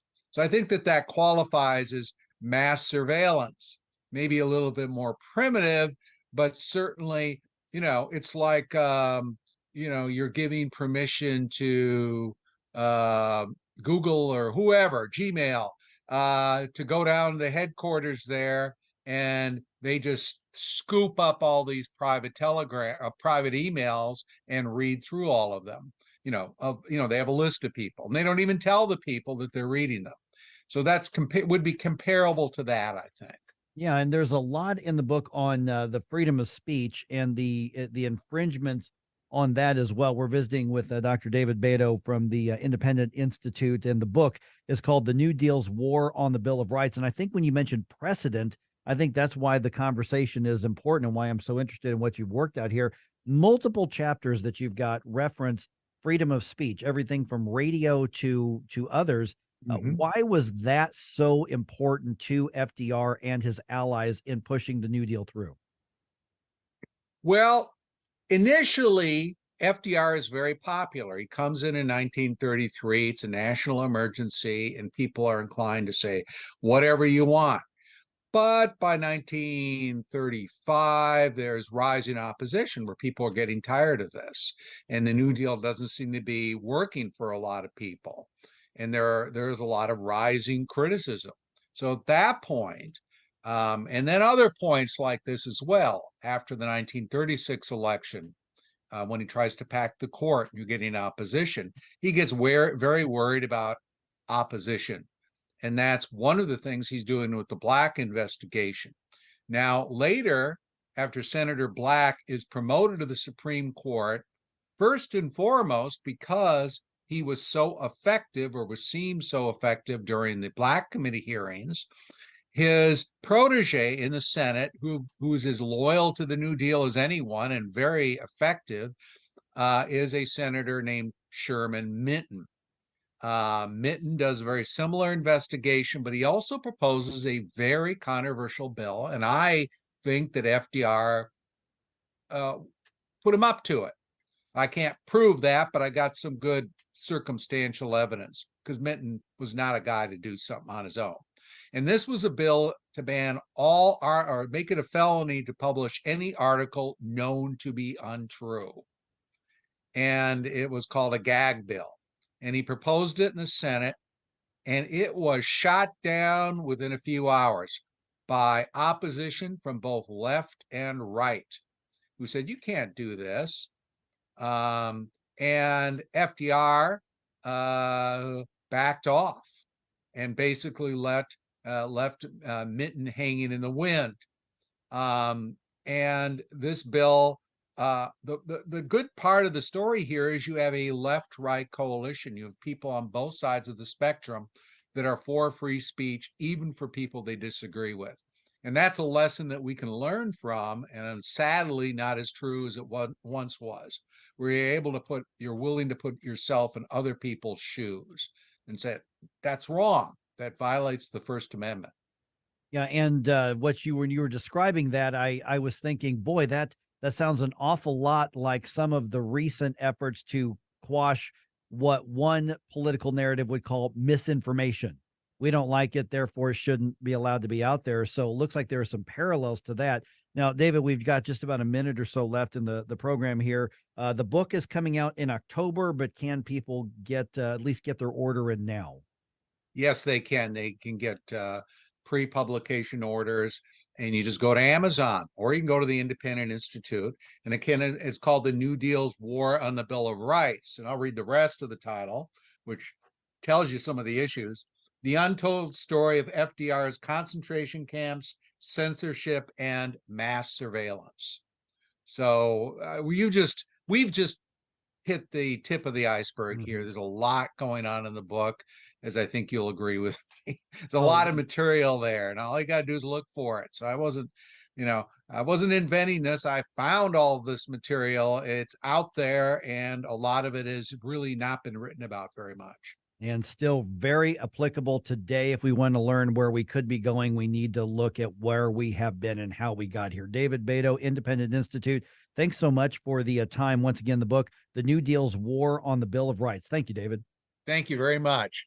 All right, friends, even though David did send me a preview of that book, I can tell you I'm buying that book, The New Deal's War on the Bill of Rights. I mean, think about everything we just heard. Mass surveillance, misinformation, quashing speech that doesn't agree with the prevailing political narrative or with those in power. Where have we heard that before? Oh, yeah, everywhere around us right now and over the past few years in particular. Lessons of the past can guide us for the future. So once again, the New Deal's War on the Bill of Rights by David Beto. It'll be available in October, but you can order it right now. All right, 314-912-1019. Got some thoughts on this? Let's talk right here on 1019-94.1 News Talk STL.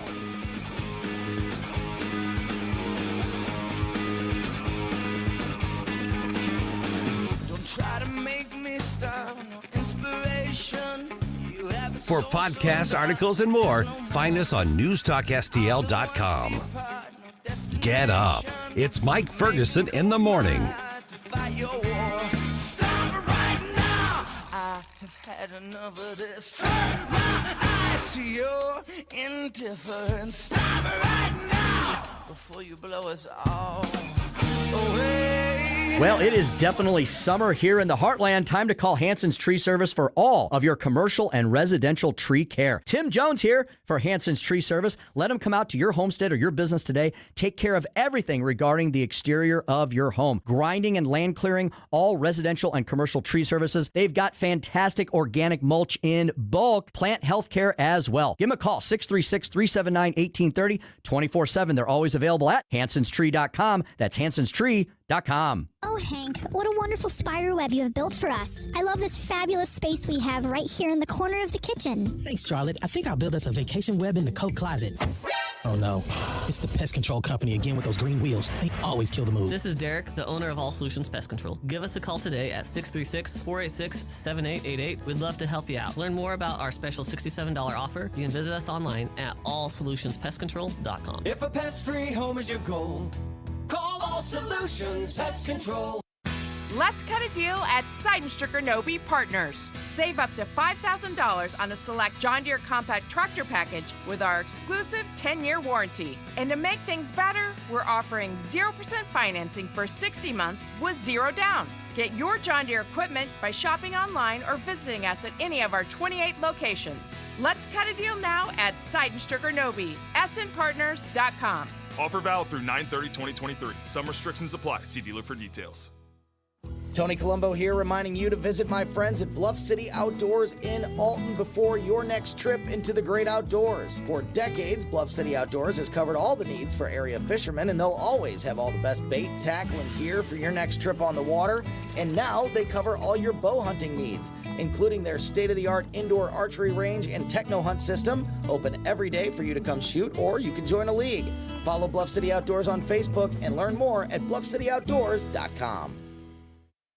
Classic Kicks Country is streaming now.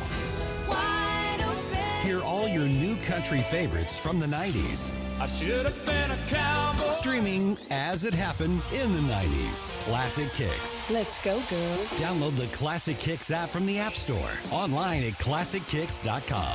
I'll go back. Or enable the Classic Kicks skill on Alexa. I love this station. 90s New Country streaming now. I heard the call to serve, so I answered. I earned a title and discovered my purpose. I found belonging, an unbreakable bond with my fellow Marines. We fought to overcome adversity together in defense of our nation and its people.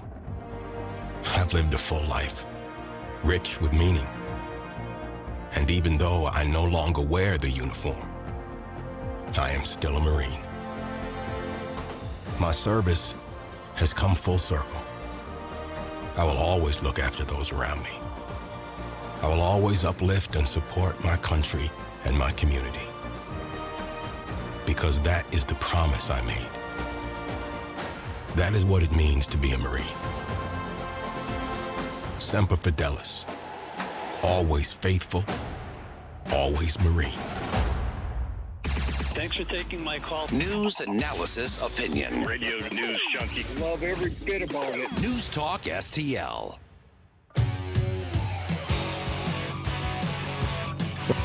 Dan Bongino here. Keep it on News Talk STL because my show starts at 11 a.m. Right now, it's back to Mike Ferguson in the morning.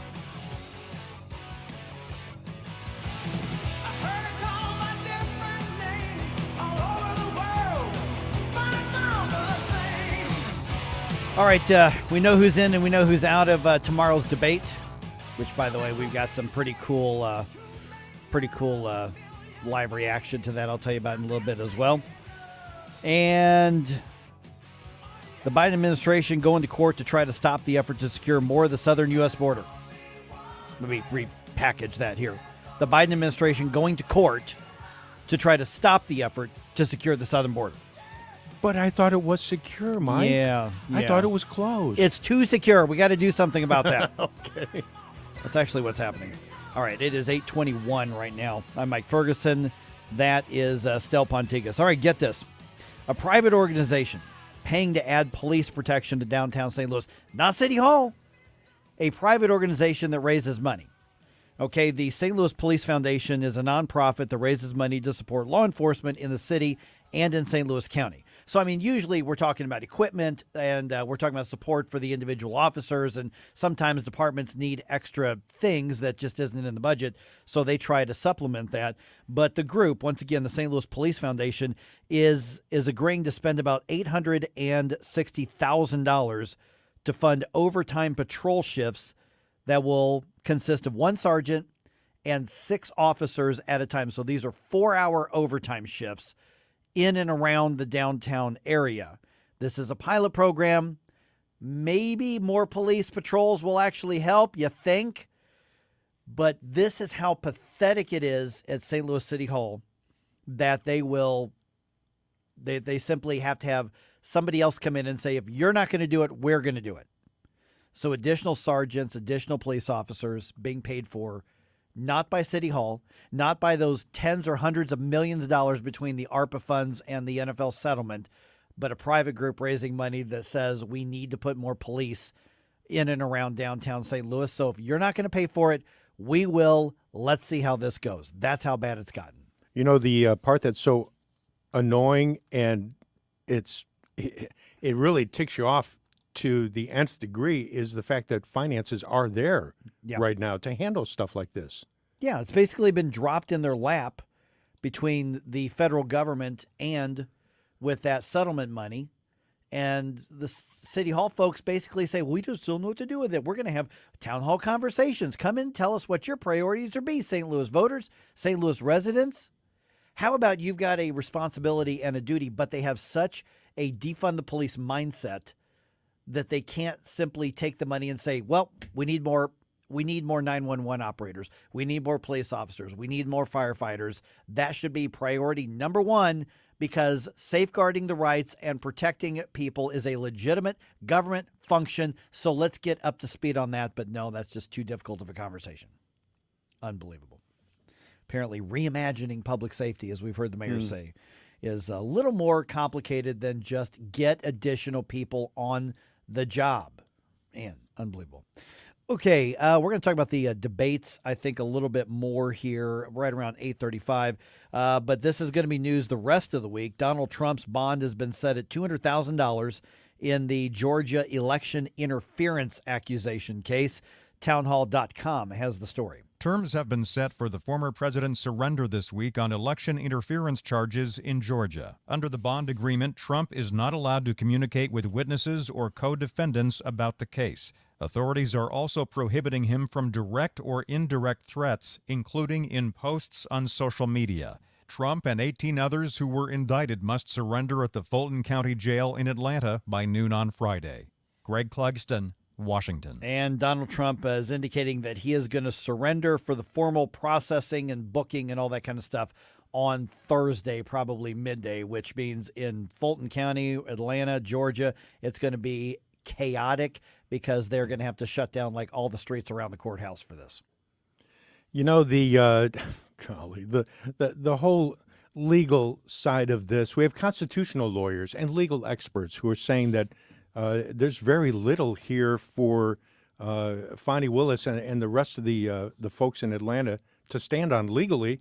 But okay, you want to go through with this, and I'm constantly reminded about the fact that this stuff happens right after we find out something regarding the Biden administration, something going on with Joe and Hunter. Bam! The next day we have something like this come out, and don't be surprised if there's another issue with the Bidens, and then the next day we'll hear something about Arizona.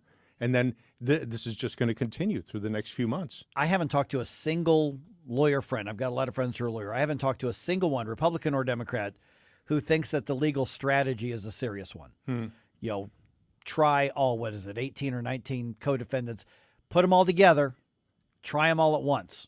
And it's all up or down. None of them thinks that makes any sense. And the idea that you could have a January trial on something this massive with that many co-defendants is just ridiculous. And I haven't heard a single one. Again, I know more conservative lawyers than I do liberal lawyers, but I haven't had any who have said, "Oh, no, that's how it usually works." No, they're all saying we have no idea what this plan is for prosecution. This makes no sense whatsoever. As our legal friend Susie Moore likes to say, this is turning into a clown show. Oh yeah, she's absolutely right. Clown show is the way to describe it without any question at all. Okay, get this. Speaking of the Biden administration, since you just mentioned that, the Justice Department is going to federal court in Texas today, and what they're doing is they're challenging the state of Texas's use of water buoys to secure the border between Texas and Mexico. Okay, so alongside other Republican governors, Governor Greg Abbott was at kind of a press conference along the border, and he says the problems at the southern border are so bad that even international organizations, regardless of what we think of them, even around the world, we're recognizing how bad this situation is. The United Nations, an agency of it, declared the border between the United States and Mexico as the deadliest land border in the entire world. Joe Biden is responsible for that deadly border. So the Biden administration condemning this policy of using these giant water buoys. So basically, think of like your fishing bobber, only about 10,000 times bigger. They call it inhumane. Okay, so what's happening is people are seeing these, and they're not trying to get across the Rio Grande now because they can't get through this buoy thing. And they're saying that's inhumane. Why? Because it works and it doesn't kill or hurt people.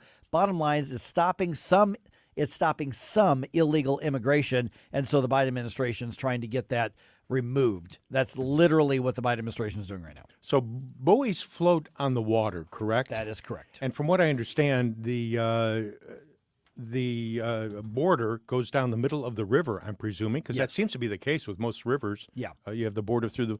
So I've heard folks commenting in the last week or so from the administration and from other areas that, the buoys are now on the Mexican side of the border in the middle of the river. Well, they're buoys. They're floating in the water. If they happen to traverse a little bit onto the Mexican side of the border, quote unquote, that's kind of expected. Yeah, then let Mexico throw a fit because it's out of the U.S.'s jurisdiction then, right? Exactly. Yeah, but here's... This is nuts. It absolutely is nuts. And they're lying to us on top of it, saying the border's closed, we have no issues there, and we have hundreds of thousands of folks still coming through. Yeah, this is a situation where the federal government is probably going to argue anything to do with immigration, anything to do with border security, that is the federal government's jurisdiction. And so I think that's probably what they're going to argue. And they might actually constitutionally be right about that. So they might win in court, but the states are reacting like this because the Biden administration won't. They refuse to, and the states are being overrun by illegal immigration and everything that goes with it. So what you have here is, if nothing else, the Biden administration being exposed for what it is, which is a pro-illegal immigration mindset and policy. And if the federal policies are not being followed and it's not being done on the federal side, the states have to do something to try to protect themselves. And at least Texas is trying to do something. I'll give them some credit. You know, Abbott's been kind of vacillating off and on over the months. But when he's locked in and he tries to do something, obviously the administration pushes back and says, oh, no, you can't do that. Well, you guys aren't doing your job in Washington. Yeah, and he'll just try something else and keep going, without a doubt. Okay, this is interesting here. Some St. Louis County library branches are now doubling as after-school meal locations. This is a kind of a new thing that they're trying here. It is a partnership with Operation Food Search, and it started this week at the Florissant Valley, the Lewis and Clark, the Natural Bridge, Prairie Commons, and Weber Road branches. Okay, so this is one of those things I think where everybody is going to say, well, this is all a great thing. So I've got some questions about it, though. Most of the locations are offering a free meal for 1 hour after school to students up to age 18, and it's going through Operation Food Search. then the meals, they got to eat them on site. They can't just walk in and pick up a snack and walk out. So they got to stay on site at the library. And then they're offering other activities as well for the kids. So basically the libraries are becoming daycare, after school daycare. Exactly. Is what it sounds like to me. Yep, that was my first thought too. Yeah. And I don't think that's a real good use of your library space, but, I guess most of these look like they're in the North County area. So essentially what's happening is the library system is now a default after-school care for students between the ages of 5 and 18. And a cafe. Yeah. Yeah. And if that food's coming from the nonprofit group, That's okay, fine. That's fine. Whatever. I mean, That's awesome. I'm not going to oppose kid getting something to eat, but it just looks like this is quickly going to morph into something that I'm not sure that the libraries were intended to do. Maybe they can handle it. Maybe they can't. I guess we'll probably know by the end of the semester. Okay, finally here, and just ahead, I want to talk about this upcoming debate tomorrow, and of course our coverage of it and how you can connect with us as well. But we'll do that right around 8:35 or so. I guess I need to throw in the sports story here as well. Okay. The Cardinals played a baseball game in Pittsburgh last night. It did not go well for the Redbirds. They're going to try again tonight. First pitch is at 6:05. That's all I care to say about that. Well, then let me toss a little bit more in there. The part that I really cringed at was the Cardinals put a rookie starter out there, a guy that they just called up. Drew Rom had his major league debut last night, and the poor guy gets rocked for 8 runs, 6 of them earned on 8 hits, 4 strikeouts, 4 walks, and leaves the game with a 14.73 ERA. So that's a tough way to start off your major league career. I wish him all the best, but boy, he gets thrown into the fire like that, and unfortunately, that's one of the issues with the Cardinals is starting pitching. Welcome to the bigs, Rook. Yeah, afraid so.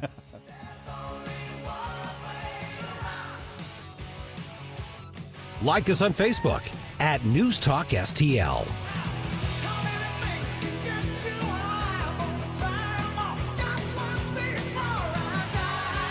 Mike Ferguson in the morning.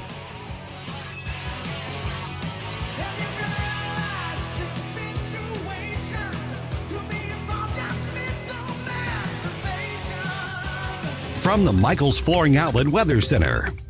Excessive heat warning continues across the area. Highs today in the upper 90s. The heat index may be 112 or higher in some cases. This is dangerous heat, and it's also an orange air quality day. Overnight lows tonight in the low 80s. The high tomorrow near 100 degrees. We could see 103 on Thursday and close to 100 on Friday before things cool off for the weekend. I'm KMOV First Alert meteorologist Kent Earhart. And then the media. 101.9 and 94.1. They lying about what's going on in America. They lying about it. News Talk STL. Transport to Margaritaville, Busch Stadium style, on Friday, September 1st, when the Cardinals take on the Pirates. With the purchase of a special themed ticket, fans will receive a Margaritaville-inspired long-sleeve performance hoodie. Come early for a pregame concert by the Boat Drunks. A portion of each ticket sold will be donated to Jimmy Buffett's charity, Singing for Change. Change your latitude and float on down to Busch Stadium for Margaritaville night. For tickets or more info, visit cardinals.com/theme. This is Miles Michaelis. Don't miss a legendary moment at Busch Stadium. Hola amigos, this is Cardinals Spanish broadcaster Polo Asensio inviting you to join me for Fiesta Cardenales presented by He Gets Us on Sunday, September 3rd. With the purchase of a theme ticket, fans will receive a Cardinals cap designed by St. Louis artist Becky Luna. Come early for a pregame fiesta event in the Budweiser Terrace with live music by Tropical Mood of St. Louis. That's Sunday, September 3rd, Fiesta Cardenales. For tickets or more info, visit cardinals.com/fiesta. 1949, the last time a Republican held the top post in St. Louis City. A gallon of milk was 84 cents, and streetcars ran down Grand Avenue. The city was booming. Unfortunately, St. Louis city streets are no longer the epicenter of family and business life. In the 80 years of Democrat control, our city has been on a steady decline. St. Louis City Republicans believe it is our duty to provide a different path forward. Learn more at stlouisrepublicans.com. Paid for by St. Louis City Republican PAC, Curtis Farber, Treasurer. Mark McCloskey here, and my friend Mike Lindell and his team at MyPillow are having a big sale to celebrate their 20th anniversary and the sale of over 80 million pillows. Mike and his team want to thank everyone by giving you the lowest price in their history. The MyPillow queen-size pillows that are regularly $69.98 are now just $19.98, and for just $10 more, you get a king size. MyPillow's patented fill adjusts to your exact individual needs to help you get the best sleep ever. Patty and I have slept on MyPillows for a long time, and we just got our new 2.0 pillows and a set of Giza Dream Sheets, and we love them. Go to MyPillow.com to get queen-size MyPillows for only $19.98 or call 800-645-1392 and use the promo code ONFIRE. In addition to this special anniversary offer on the MyPillows, you will also receive deep discounts on all MyPillow products. Go to MyPillow.com or call 800-645-1392 and use the promo code ONFIRE to unlock these savings. Rhino Shield is far superior to even the best traditional exterior house paint. Rhino Shield is 8 to 10 times thicker than paint and comes with a 25-year transferable warranty. Rhino Shield is the only ceramic coating company that has been chosen by Disney, This Old House, and 3 times on HGTV's Curb Appeal, where every episode is concentrated on unpainted brick, bonds and seals to stucco, wood, hardy, block, color lock, masonite, and more. No better product for those steel aluminum-sided homes that have become, chalky and tired looking. We coat sloped and flat roofs to extend their lives too. After 15 years, we've got a great reputation and a superior product. As long as it's affordable, why wouldn't you do it? Before you make the costly mistake of painting with traditional paint, you'd be best served to call Rhino Shield today. We are the experts and our evaluations are free. 877-25-RHINO or 877-25rhino.com. Tell them, ladies. Don't paint, don't Rhino, go Rhino Shield. Never paint your house again. Rhino Shield. Free speech is alive and well in America. So what's going on? Right here. To me, this looks like the run-up to World War II. News Talk STL. They're playing with fire. Democrats are destroying the country. News, analysis, opinion. Hey, this is Larry Connors. Make sure you're listening later today at 6 o'clock on News Talk STL for my show, Larry Connors USA. Now, back to Mike Ferguson in the morning.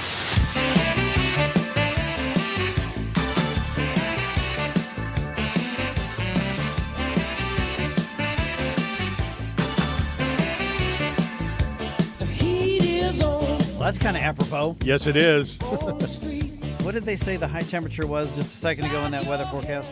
Expected high? Yeah, this up week. around 100. Yeah, today close to 100, tomorrow 100, Thursday 101, Friday 101. Then we'll get way down into much colder temperatures by Saturday, only 90. Oh, that's freezing. Yeah. Oh, my goodness. Get your sweater out.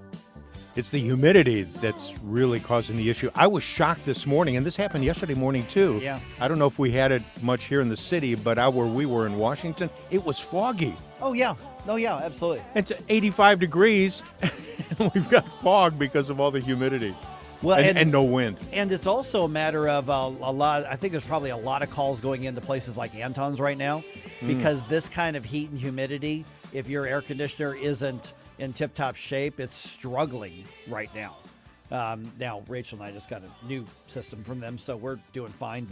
But yeah, older systems, yeah, you may want to get that thing worked on because it's going to be a brutal week. It's the second real heat wave that we've had this summer. Up around 100 to 102, yeah. By the way, I've seen 3 of Anton's trucks in the past week and a half going, mainly when I've been going home in the afternoon. I've seen them driving out into the county, and nice trucks. Nice yeah, trucks. the green yes. and red. Yeah, there was a time where you drove by my house, you'd see them every day because between their plumbing and their HVAC, they were doing a lot of work at my house. Okay, so let's talk about this debate for a little bit. I want to talk about the heat a little bit more too, maybe 850 on that, because I'm dumb enough to put myself into a position to experience it in a whole different way the last couple of days, and I have another baseball game tonight. Oh, man. Okay, so starting at 8 p.m. tomorrow, Tony Colombo, Vic Porcelli, and Katie Fitzpatrick are going to be streaming live on the News Talk STL Facebook page, live on the News Talk STL Twitter page, live on the Rumble pages,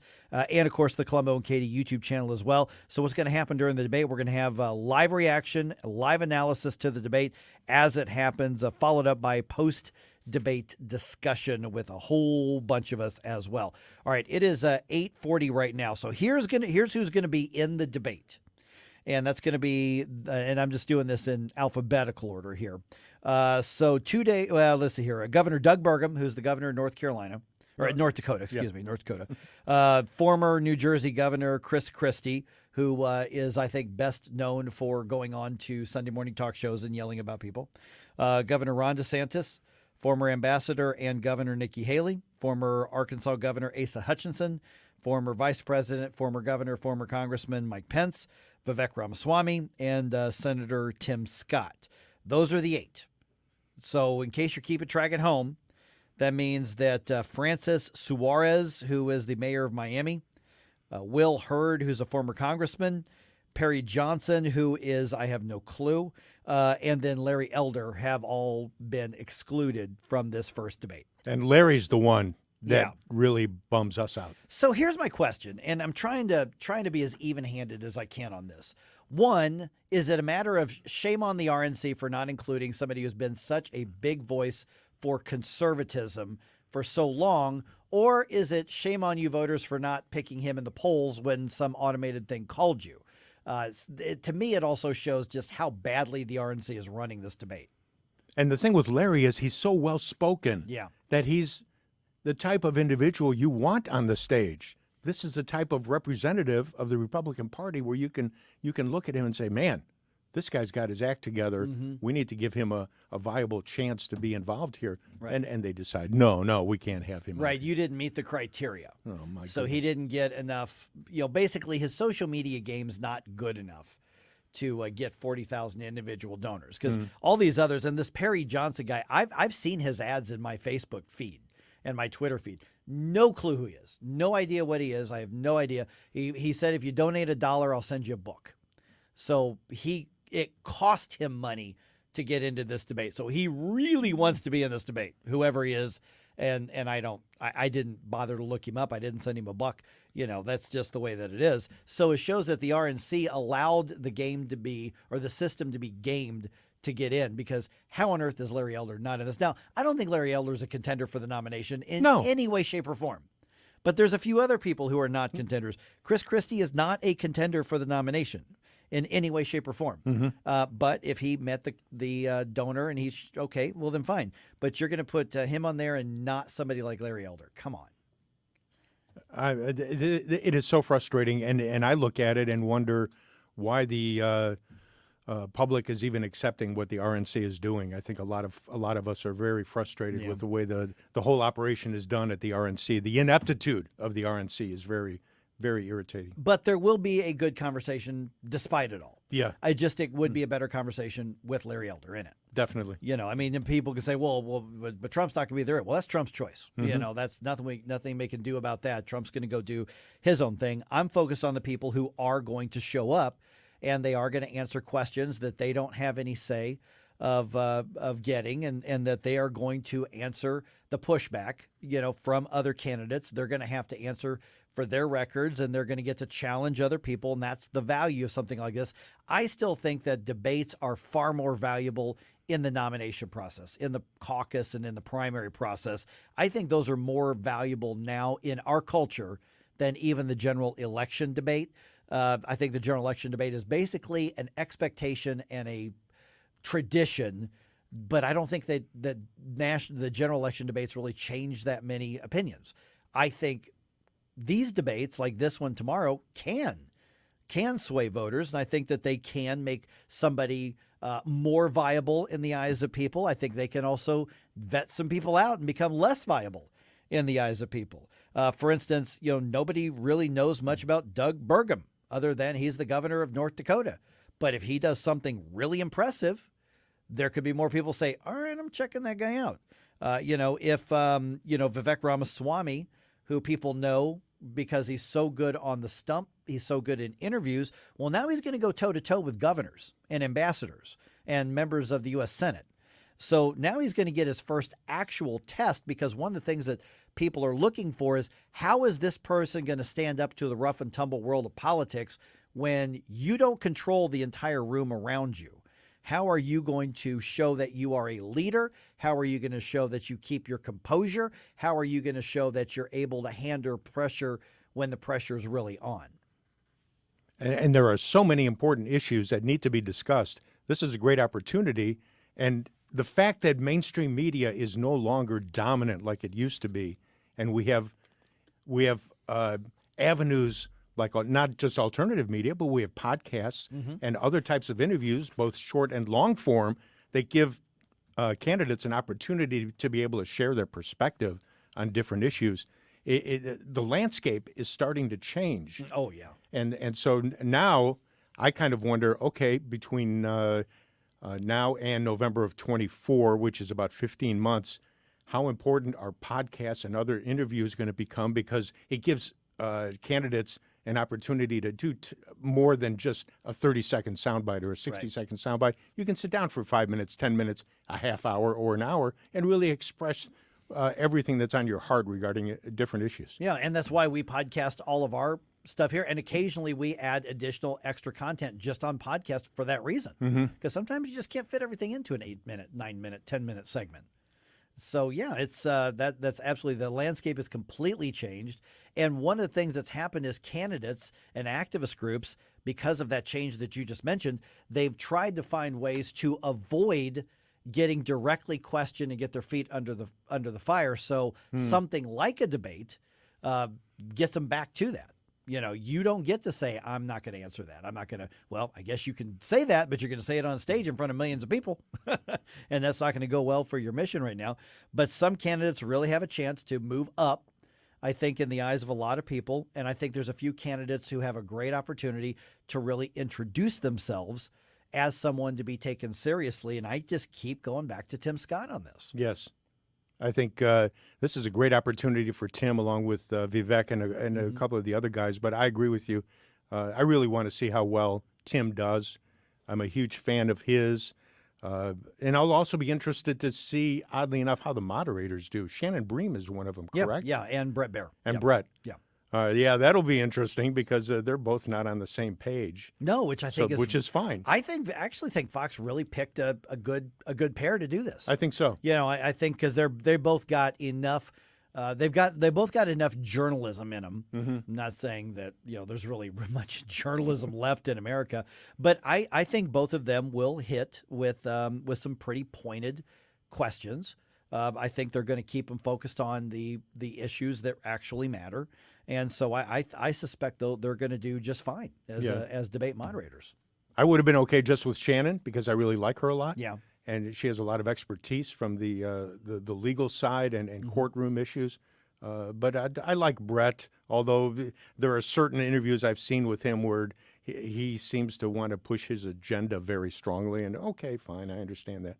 But I agree with you. I think it's a good combination of those two. I think so. Now, after this, we'll see what the debates change and who's in and who's out and all that sort of thing. But I think it's going to be a big night for all of these candidates, and I would encourage everybody to watch it or listen to it. Yep. Join us on Rumble or Facebook or YouTube and be a part of that conversation. Coverage starts at 8 o'clock, so 36 hours from right now. We'll be doing it on 1019, 94.1 News Talk, STL's social media platforms all over the place.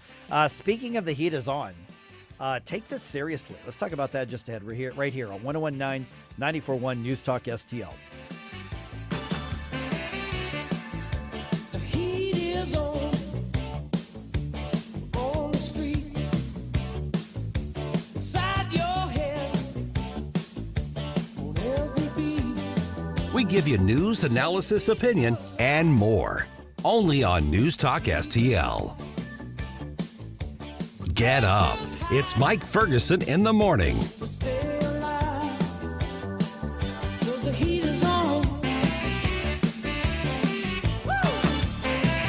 Tony Colombo here for Cadre Asset Management. A cadre is defined as a small group of people specially trained for a particular purpose or profession, and that is the role that Cadre Asset Management can play in your financial journey.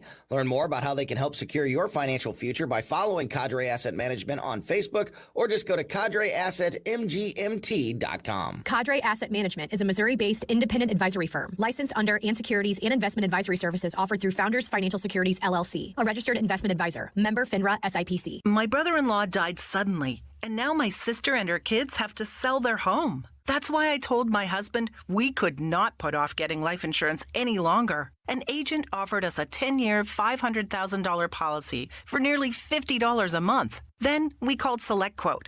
SelectQuote found us identical coverage for only $19 a month, a savings of $369 a year. Whether you need a $500,000 policy or a $5 million policy, SelectQuote could save you more than 50% on term life insurance. For your free quote, call SelectQuote at 1-800-737-9944. That's 1-800-737-9944. Or go to SelectQuote.com. 1-800-737-9944. That's 1-800-737-9944. SelectQuote. We shop. You save. Full details on example policies at selectquote.com/commercials.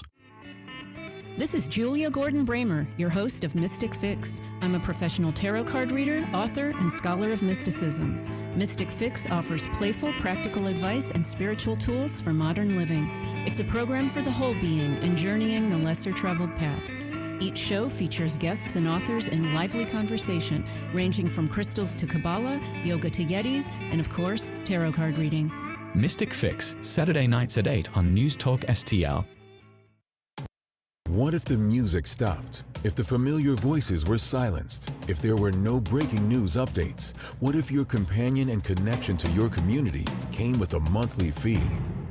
Don't worry, we're free local radio with you wherever you go, celebrating 100 years and looking forward to the next 100. We are broadcasters. Text radio to 52886 and let Congress know you depend on your local TV and radio stations. This message furnished by the National Association of Broadcasters. The Vic Porcelli Show. So NBC News says COVID's coming back. It's on the rise, according to Lester Holt. We'll see what Dr. Randy Tobler has to say about that Tuesday at 10:05. Weekday mornings at 9 on News Talk STL. The Democrat Party is going to have to go back toward the center. News, analysis, and opinion. I've never called a talk show before, but this just irked me. 101.9 and 94.1 News Talk STL. Hello, morning people. Tony Colombo and Katie Fitzpatrick here. Thanks for listening to Mike Ferguson in the morning here on News Talk STL. And don't forget to join us today at 2 for Colombo and Katie. See you then. Darling, got to let me know. Okay, those of us who are native Midwesterners, we get it. It's August. It's hot. It's humid. It's oppressive heat. We get that it can be dangerous. But there's been something a little different about this heat wave and the one right before it. You got to really take this one seriously.